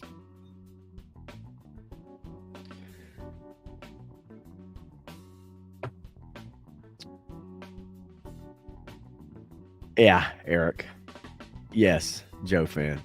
Exactly. Look, I liked Moana, the original. I did like them. I thought it was fine. It does have some messaging in there. I thought it was fine. I didn't need to see it again. So let's take a look, shall we? Here we go. Oh, speaking of here will be released on November 1st, 2024. That is a movie with Tom Hanks and Robin Wright. Not Robin Wright. Robin Penn, right? Anyway. And Paul Bettany. I like Paul Bettany. This is a movie, basically, it's a drama movie about in a graphic novel. The camera's fixed on the same spot throughout the entire movie. Shows the events of a single spot of land and its inhabitants, and it goes through their life. That's basically what it is. So could be cool. De-aging. God, I wish Tom Hanks was this age again. That would mean that I was a kid, or at least somewhere in 1987, maybe. Juror number 2, Clint Eastwood's getting the shaft, that's for sure. This is his. He directs this movie. It does have Kiefer Sutherland, J.K. Simmons, Tony Collette, but it's not getting very many theaters. Why? I'm not sure why, but it's a family man serving as a juror in a high-profile murder trial finds himself in the middle of a serious moral dilemma. Let's see what else we got. Amelia Perez. That's a movie. Get the fuck out of here. Whatever. All right, the best Christmas pageant ever. That's Hallmark Channel all the way. Why do I need to know about that? Heretic. Some of y'all might be interested in Heretic, right? Bosom Buddies Hanks, baby. All the way. Give me that splash, Hanks. And Joseph says the Dark Elf trilogy would have made a great Game of Thrones type series. I'm surprised no one's grabbed it up. They might be in talks. And Pedro does check off all the boxes. As a matter of fact, because he is somewhat like white passing. Pedro can pass as a white character, so they cast him in roles like that. You broke it off with a girl over Moana, War Chest. Damn, that's rough, baby. Why is that Christmas movie being released so early? Okay, we're gonna get to that. Heretic, obviously horror thriller. What is this? Like an A24 or some shit like that? One of those? I don't know. Hugh Grant. Damn, Hugh Grant's looking old. Son of a bitch. This sucks. Life's a motherfucker, ain't it? Small things like these. Cillian Murphy, good actor. Great actor. Emily Watson. Don't know much about that. Set in 1985. It follows Bill Furlong, a coal merchant living next to a convent, discovering dark secrets and disturbing things that happened in the convent. Okay. Could be interesting. Here it is. Here's the Christmas movie you've all been waiting for. Clint Jorgensen, Red 1, November 10th. Coming to a theater near you. Rock. Dwayne "The Rock" Johnson, Chris Evans, J.K. Simmons, Lucy Liu, Kiernan Shipka, Bonnie Hunt, Christopher Nick Kroll. Red 1 is an action-venture comedy directed by Jake Kasdan, Lawrence Kasdan's son. The North Pole, you know who Lawrence Kasdan is. Talking about Star Wars. The North Pole goes to a real emergency when Santa Claus is kidnapped. So the head of security of the North Pole, Callum Drift, Dwayne Johnson, is tasked with finding him. However, Callum has to team up with the infamous hacker and bounty hunter Jack O'Malley if he wants to find and rescue Santa Claus. Yay. Christmas Eve in Miller's Point. Okay. It's a comedy. Gladiator 2. How many of y'all are excited about Gladiator 2? In the chat right now. Use them thumbs. Or if you're on the computer, use them fingers. How many of y'all are excited for Gladiator 2?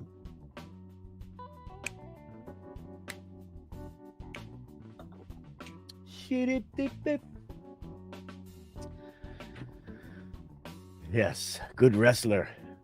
Terrible actor.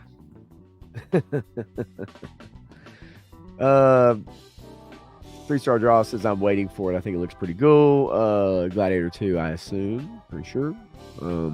Damn, Joe Fan. Girl broke it off with me because I didn't like Harry Potter. Damn.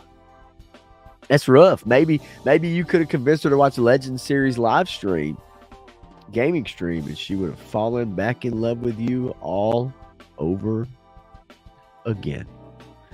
I don't know about excited for Gladiator 2. I don't want to see it. I don't hate just because it did need a sequel. Yeah, I mean, I just don't. I mean, come on. I mean, I am of the belief that the first movie is. We don't need this. Denzel or no Denzel. Like, we just don't. We don't need it. And what are you going to do, right? You're going to put water in the Gladiator, you know, the Thunderdome, and you're going to put ships in there, and that's how this shit's going down. Ridley Scott needs to get his shit together. I'm sorry. 24 years after Gladiator, Ridley Scott is now bringing the sequel, simply titled Gladiator 2. 2 decades after the end of the first movie, Lucius Verus lives with his family. However, Roman soldiers led by General Marcus Acacius invade the town, killing his wife, force him into slavery. That's fucking same shit. What the fuck? It's the same shit. It's the same shit. It's the same shit.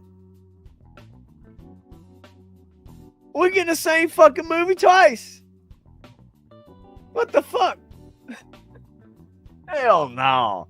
Man, I was even mildly in until I just read the description. Fuck that.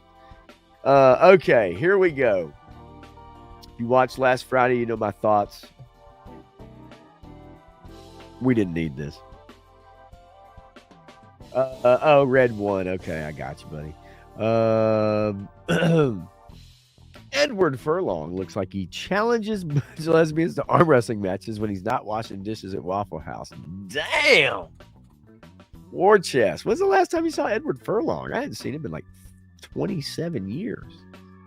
Clint Jorgensen says, going to see Heretic, seeing if the missionaries having the same experiences our mission had. Interesting.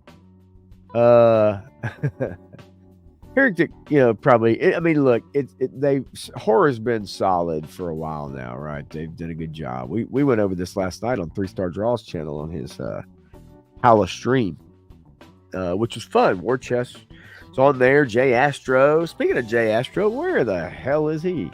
And Joseph is always up for a Roman sword and sandals movie, maybe streaming though.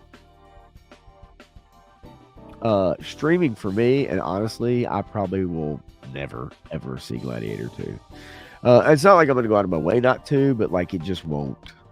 I will never click on it, and I'm just being completely honest. Super duper hard pass, supremely hard pass. Google Edward and share it to the screen. Okay, all right. Let me find out. In the meantime, are you going to see Wicked? It's got Ariana Grande. Grande, cup of coffee. What the fuck? This we didn't need this, and honestly, we didn't need this. Like we look, we didn't need this. We didn't need this. We didn't need this. We didn't need this. We didn't need that. Like we don't need it. I don't give a fuck. Like, we don't need it. This is not... It's going to make money because people love the play. Then they should have just made the play. And honestly, too, the problem with this, I mean, I'm just telling you, is Elphaba, like, she's supposed to be beautiful, man. Like, I'm sorry.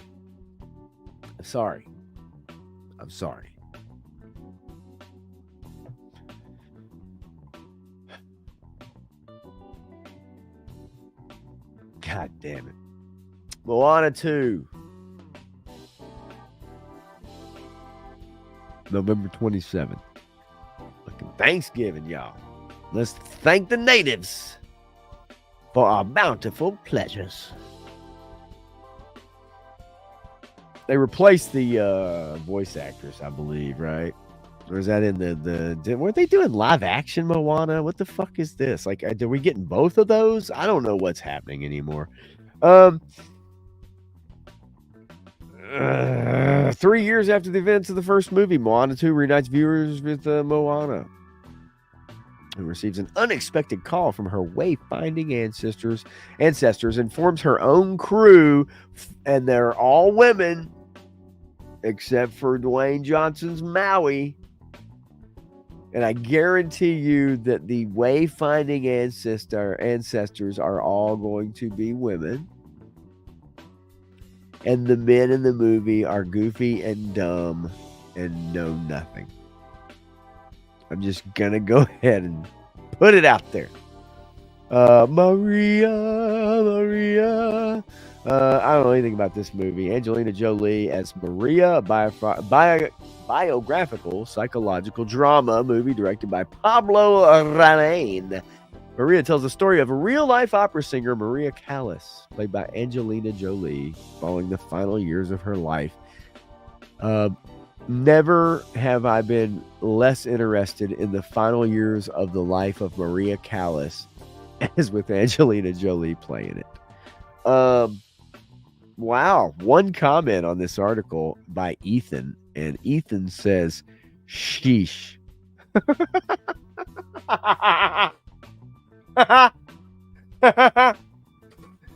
Poor Ethan. Ethan, I'd love to join you, but I'm not logged in. I'm not signed in to Screen Rant, so I can't post a comment, Ethan, but you are my new hero, Ethan, whoever the hell you are. Sheesh. At 4:22 and 10 seconds p.m. on Halloween. Sheesh.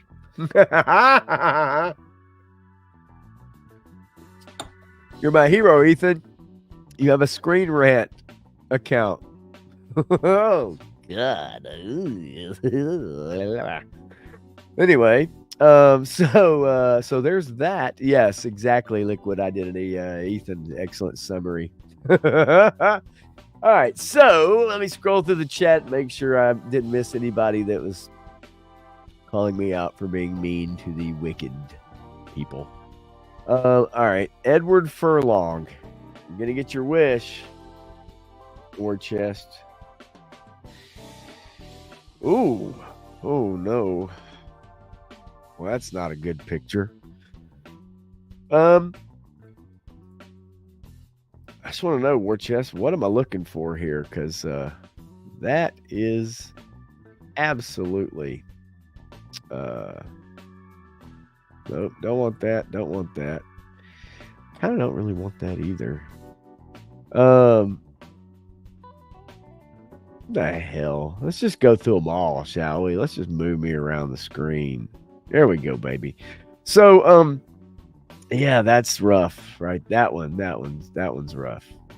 That's a great looking picture. That one's kind of rough. So, should I click on news? Is that what I'm looking for out of Eddie Furlong? I don't know. Yeah, he just got old like the rest of us. Yeah. No kidding, man. But you got to admit, 3-star, this picture right here, you know he's in court, right? That's a court picture. If I ever saw one. I got a few of those. Boy, do I ever. Just don't Google my last name. It's McGillicuddy. So anyway, all right. Enough of you, Edward. Get the hell out of here.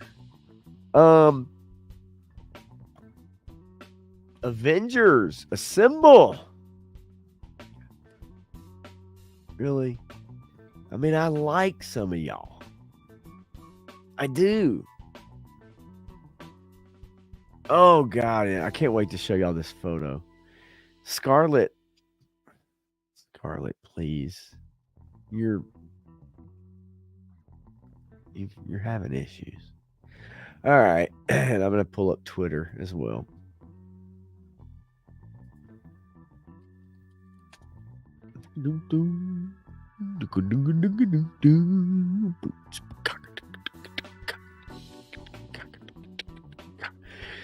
All right, let's do a search. Avengers 4. Oh boy.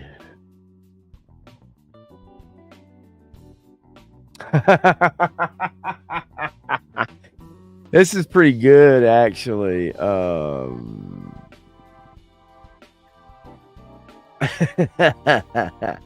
So we're gonna watch the video. We're gonna watch the cringe video as well.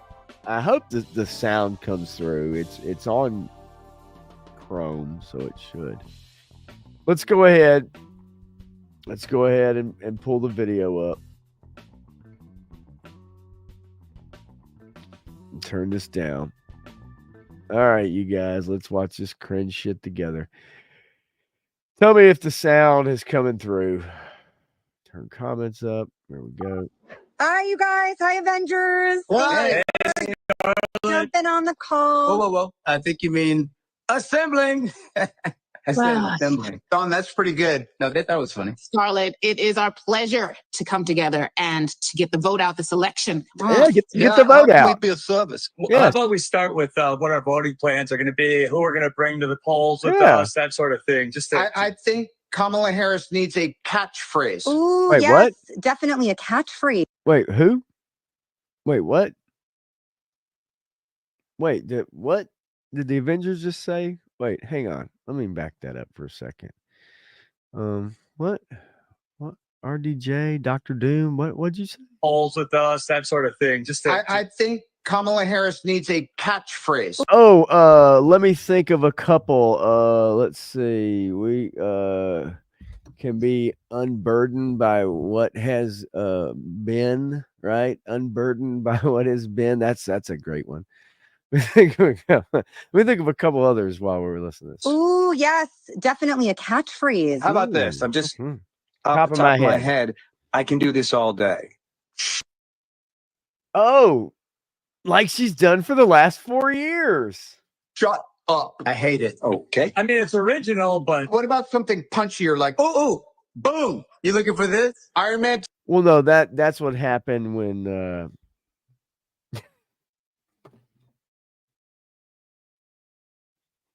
boom is what happened when the bodies that were hanging off the side of that airplane while they were fleeing and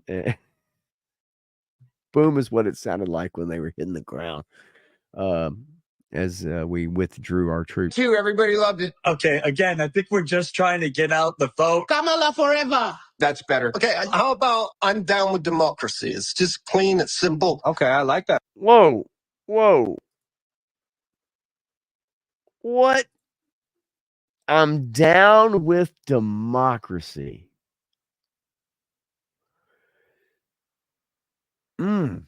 Yeah. That sounds like a 50-year-old wrote that for a 18-year-old on a script, doesn't it? How about I'm down with democracy, yo.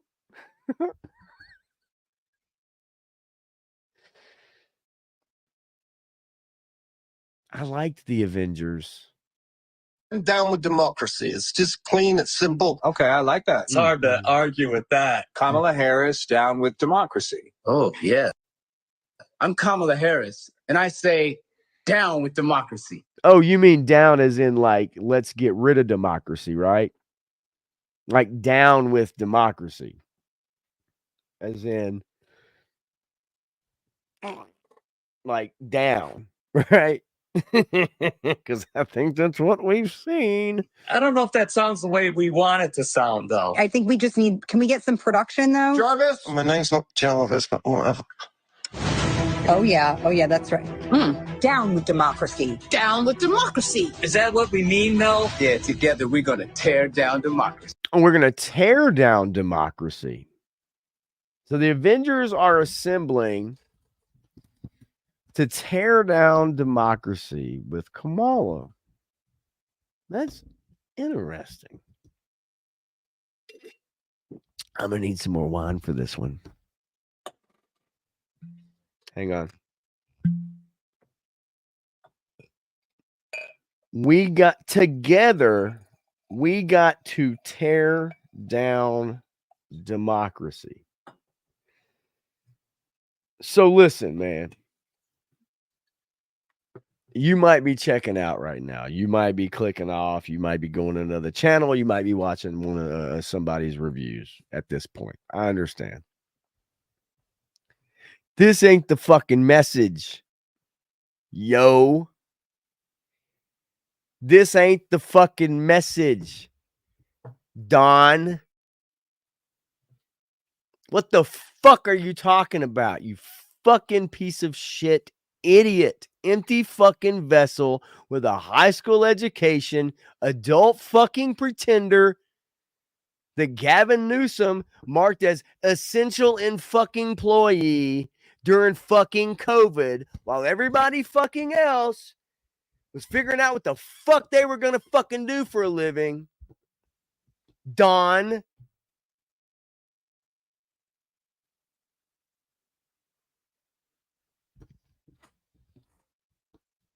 Fuck the Avengers. Fuck these pieces of shit.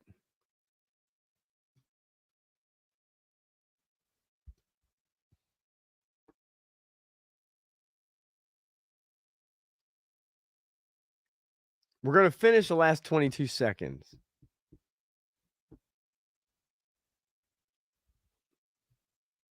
Together, we got to tear down democracy. I do love what Joe Fan says, but we're a constitutional republic, exactly.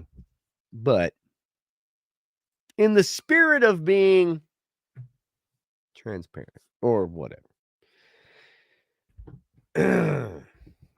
these motherfuckers are some of the dumbest fucking people on the fucking planet. Just so you know this. Okay? Just so you fucking know this. These are some of the dumbest fucking people on the fucking planet. These are some of the most coddled, yes men, propped up people who have no thoughts of their own. They are told what to fucking say every goddamn day of their fucking life. And yet there's people out there who somehow think because Paul Bettany or Robert Downey Jr. or whoever the fuck this bitch is in the middle, deny who? What the fuck have you done? I don't remember you, bitch. Did you play one of them fucking people think that place is a real goddamn country? Like one of them bitches? Like, I don't know who the fuck you are. You ain't a fucking Avenger. Get the fuck off my screen, bitch. I don't know you. I don't know you. I know every one of these other motherfuckers by their first name. I don't fucking know you. Whoever the fuck you are, I don't know you. But I do know all these other motherfuckers. And I'll tell you, I did like 2 of them. 2.5. Anyway, fuck these people. But let's continue. Oh yeah, that's right. Down with democracy. Down with democracy. Is that what we mean, though? Yeah, together we're gonna tear down democracy. Are they trying to say it like a fucking rap? These are some of the whitest. This is like the whitest black guy. And the whitest white people. Will you stop playing heroic music unto yourselves? I'm Kamala Harris, and I am down with democracy. Wow, Kamala sounds like a fucking man. I mean, she usually sounds like a cackling goddamn witch, but she sounds like a fucking man right now. Let me rewind that again and make sure I got that right. And I approve this message. And I am down with democracy. Wow. Wait, Kamala, one more time. One more time, girl. Lay it on me. I'm Kamala Harris, and I am down with democracy. Did I sound enough like her on that one? That was great. How many Golden Globes have you been nominated for? I'm just curious. Yes. So then we go right to, so you may find this endearing. Maybe you do. I don't. Right? So maybe you find this endearing when they go right into fucking awards. They go right to fucking awards. How many Golden Globes? Golden Globes. Academy Awards. How many Oscars? Like fucking kidding me. And this is, so this is their pitch. This is their fucking pitch to regular fucking people. And they fucking bring up their goddamn awards. Seriously, man.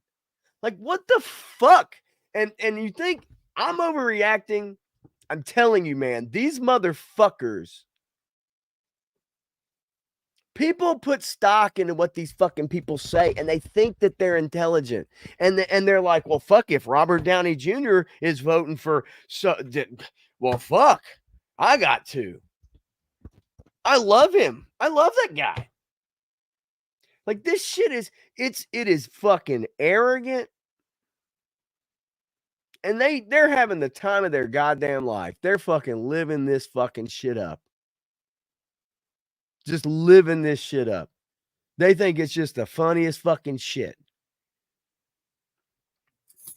4 fucking years ago, that shit. Goddamn, that shit wasn't funny in 2020.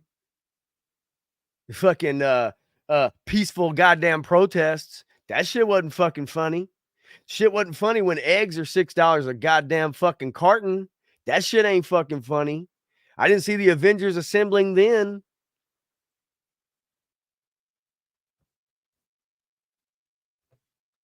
Motherfuckers, man.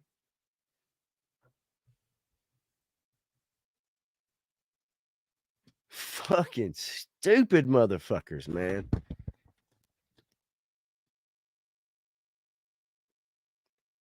And you know why they don't give a fuck? You know why they can do this shit? You know why they don't give a fuck? Because these motherfuckers is rich as hell and you're not.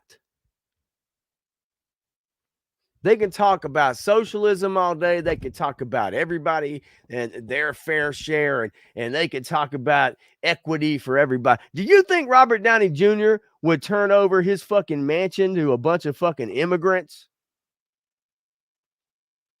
You think he'd give half of his fucking money away to a bunch of people that just came over the goddamn border yesterday?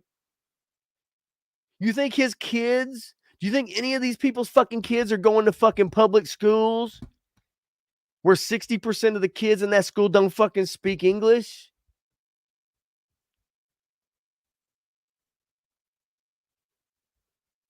Fuck these motherfuckers, man. Seriously. And then this whole, they love to play on words. Down with democracy. Because you knew what they were going to do. You knew they were going to bring it around, man. You can see the shit coming a mile away. I'm down with democracy. Because Donald Trump is a threat to democracy. Right. Yeah, he was such a threat to democracy. He was already fucking president, you dumb bitch. What the fuck are you talking about? God damn it. These fucking people just sitting there, and you know they were all sitting on a Zoom call when they got done with this stupid shit, and the editor, whoever the fuck edited this shit, sent it back to them, and they were all like, oh God, are they gonna love this? And fucking whoever this bitch is, I don't even know who this bitch is. Who the fuck is this girl? Where's she at? Like, they tried to deny.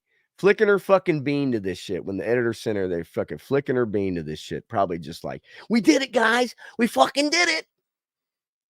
We did it. And now you have this whole movement in Hollywood, like they're scared to death that if Trump wins the election, they're fucking scared to death. Of fucking what? Did movies stop being made in 2016, 2017, 2018, 2019? 2020. Did TV shows stop being made somehow?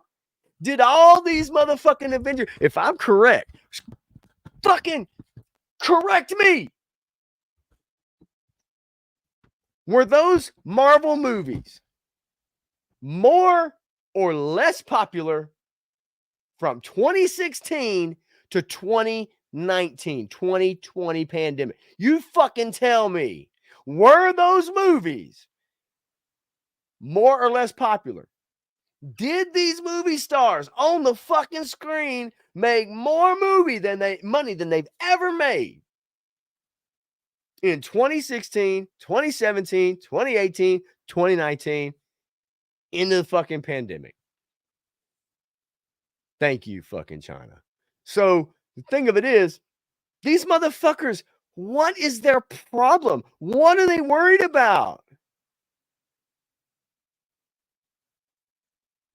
Which tells you if they had half a fucking brain, they'd think for themselves. They was making more money than they've ever made in their lives, man. Hollywood, billion-dollar movies. Multiple billion-dollar movies every fucking year. And now look at that shit. And this is how you want to be? This is what you want to fucking do? Get the fuck out of here. I don't give a fuck. Seriously, if any of these motherfuckers are in another movie again. They act as if 4 years of their lives was the worst 4 years of their lives from 2016 to 2020 somehow. And yet they all made more money and were more famous than anybody on the fucking planet.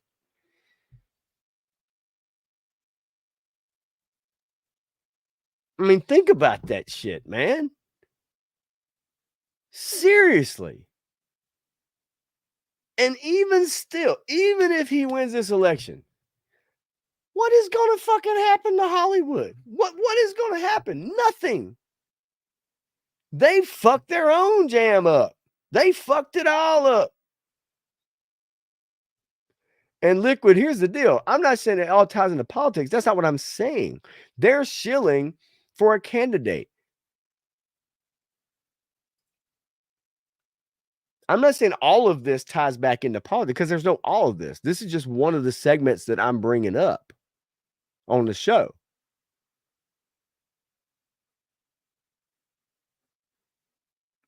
I just think it's real fucking funny that these motherfuckers are so, I mean, you should look their Twitter up, look their fucking social media up. This little segment, this is funny. They having fun, cutting up with each other. Ha ha ha, this and that shit. Look up some of the vile ass bullshit that these motherfuckers say on fucking Twitter. Look how they fucking compare 250 million people in this country to fucking Yahtzees, Confederates. Call you is and phobes and all this shit. They don't fucking know you, but they'll go on Twitter and they'll say this shit all day. If you vote for Trump, you must be a racist. What the fuck? How do you fucking know? You don't fucking know me. But you're a movie star, so you're more famous than I am. You have more money than I am. Your opinion obviously was weighted more than mine. And yet you got all these motherfuckers like Bobby Wald says here moving out. Yeah, there's a whole bunch of them moving out. But here's the problem. You got a bunch of conservative people in Hollywood that are scared as fuck to speak up because they can't speak up because they will not get work. Zachary Levi just posted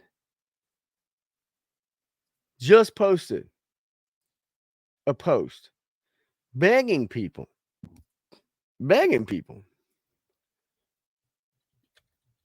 like,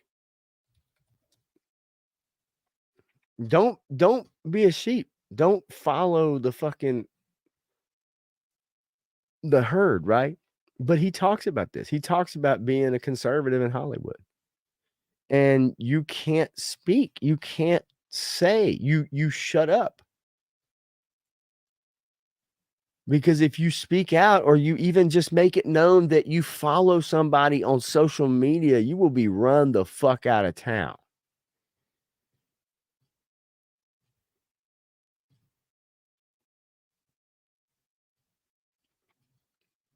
I mean, that shit is wacko, dude. And then I see these motherfuckers, Avengers Assemble. They don't even know what they're assembling for. They have no fucking clue. They've been told to say this shit. Their publicists got together. They have people who tell them what to fucking do, and they do it. And that's it. That's what they do. I just find it fascinating though. And of course, you know, these people think that like they have so much more power like than they actually do. Like they think they're so influential. And the bottom line is like they're not influential anymore. Hollywood is not influential anymore. People don't give a fuck about movie stars. Name me 5 movie stars off the top of your head that people will go spend their hard-earned money to go watch.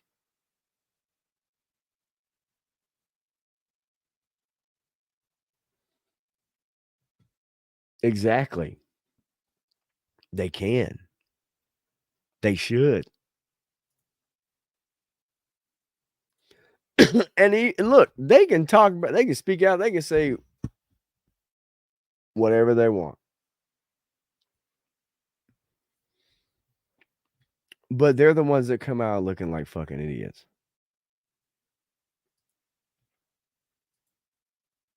And on top of that, for me, it's like, you know, this is where we're at, right? This is where we're at.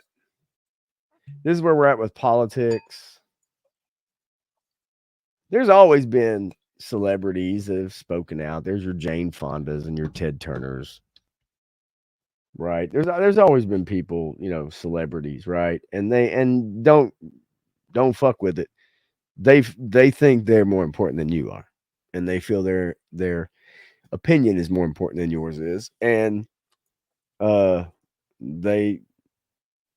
not afraid to say it. And so my thing is like a lot of times when you look at what these people say, they never discuss anything of any merit. They never discuss anything like specific. It's always just like surface level bullshit.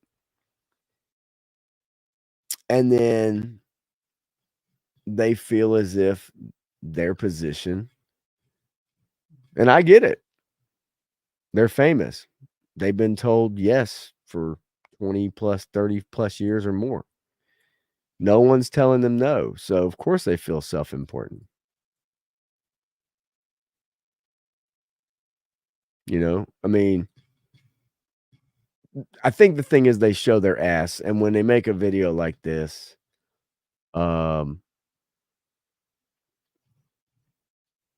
it exposes them even more and more.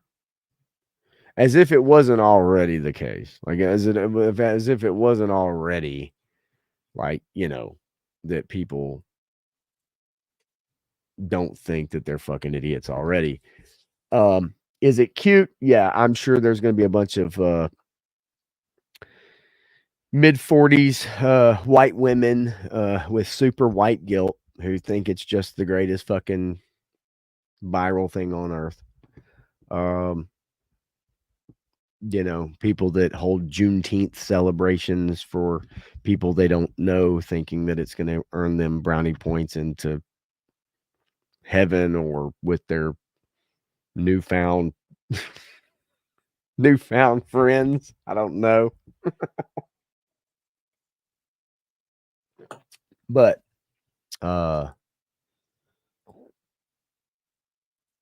yeah, I just it's a shame really, because man, like my whole life I have loved watching movies and TV, man, growing up, and actors that seem larger than life.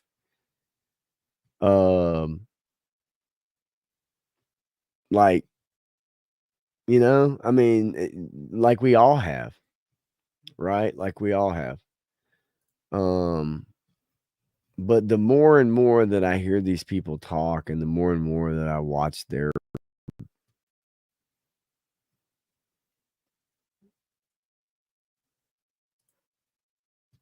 fucking nonsense. Like I just, it makes me not want to go see their movies. And it's like the sports stars. I used to be able to separate like the person off the field with the person on the field. And it's harder and harder for me to do that now. I used to be really good about it because I'm like, I don't give a fuck. I don't give a shit. You do whatever you want to do. Right? And I can appreciate the person that is doing I can appreciate the person that's on the field. I don't have to like the person off the field because they might be an asshole, right? Might be a musician. You love their music. They're an asshole in real life. It happens all the time. But it's harder and harder for me to like separate that shit anymore. Yeah, and Gavin Newsom is doing everything, Bobby, to try to keep them there. He's offering another round of tax cuts, tax credits, and stuff. I mean, they're all filming shit. They're filming shit in Georgia. They're filming shit in Tennessee. They're going to Texas. They're going everywhere they can. And yeah, Clint, I believe they probably all are getting paid for this. That I don't think they would do it without getting paid. I mean, truthfully. And yes, the real people in charge, Joe Fan, have us all arguing with each other to keep us occupied while they do what they want. Yes, I was just having this conversation last night at work. Keep people distracted. And like Dreadnought K6 said earlier, that you will own nothing and be happy. I mean that's look, I'm saying, look, people on both sides of the fence are not good. I have not trusted politicians on either side of the fence for years. Because the difference is they're rich and you're not. And they want more money. They'll be able to get more money and you won't. And that's just it. So there's a big difference. And so no matter what, that's just the truth. I just hate it because I want to like these people, man. Like I want to like them, but they're so fucking stupid. And it's like common sense goes out the window. I appreciate the fact, yes, everybody can vote. You can be fucking retarded. You can be fucking smart as shit. And as long as you're a citizen, you can fucking go vote. Great. Whoop-de-fucking do. I mean, now we have people that aren't even fucking legal voting in this country. And we have states that are trying to make it so. That's fucked up. But I want to leave you with this lovely video of Joe Biden biting a baby's foot. I love that. I love the hat on this chick too. Look at that. Look at Sleepy Joe. I'm gonna get that foot. Give me that foot.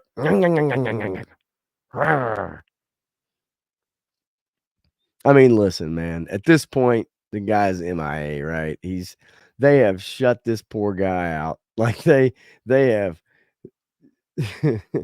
when they forced him to step down because they knew they weren't going to win an election.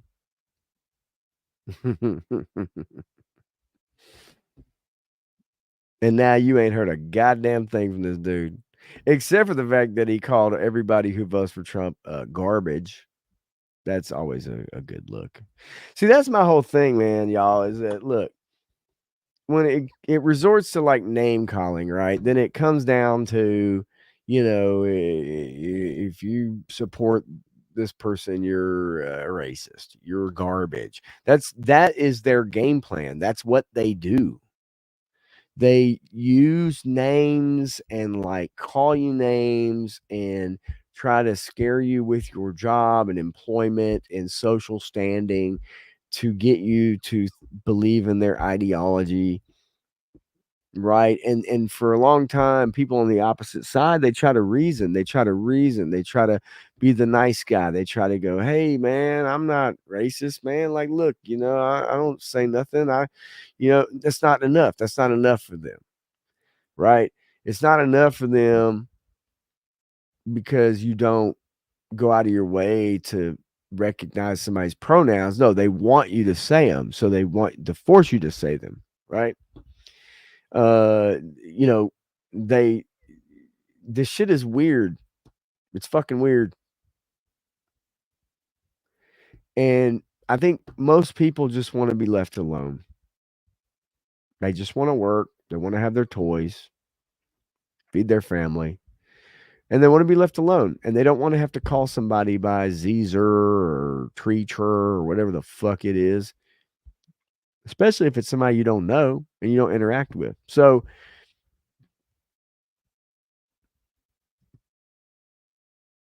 but they won't leave you alone. That's the problem.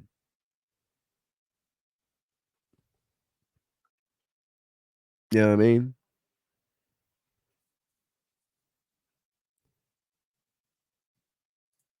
The thing of it is, when Trump does it, what I think about is it's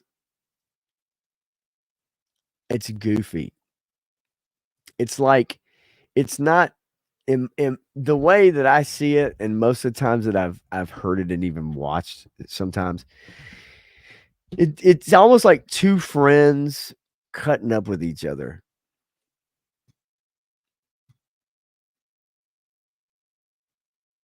And it's not vitriolic. It really isn't.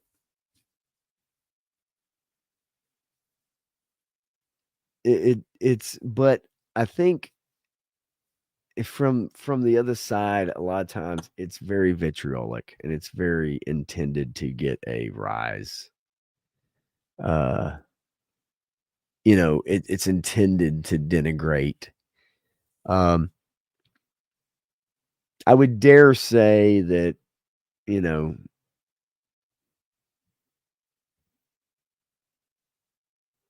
calling people deplorables, garbage. I don't think Trump's ever said anything like that before. I will say, I do find it interesting though when your party does that.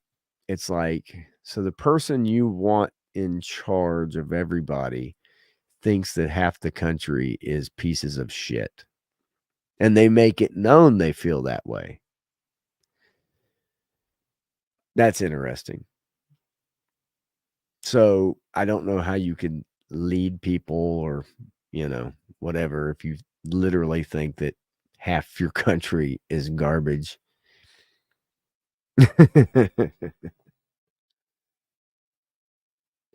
It's just me. It's just me. But, and that's why I don't think that side wants to lead everybody. They only want to lead some of the people, and the rest of them can go to shit. I believe that. I think that's the way they feel. It's in their speech. They say it. They say the quiet parts out loud. That's what's fucked up. If you ever pay attention, they say the quiet parts out loud. I'm down with democracy. I'm down with democracy.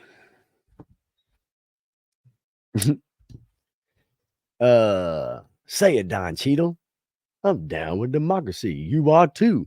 Everybody go and vote for whatever. All right. Look, I'm gonna get the hell up out of here. It's 12 o'clock, and yeah, holy shit. Yeah, it's 12 o'clock. I got a boogie. I will check y'all, I guess, on Tuesday night. Of course, me and Matthew will not be getting into any of these topics. And if I've made any of y'all mad at all, I don't apologize. I will never apologize. But just know that I do appreciate any and everybody who come to listen and interact and everybody's opinion, because I do like hearing all sides.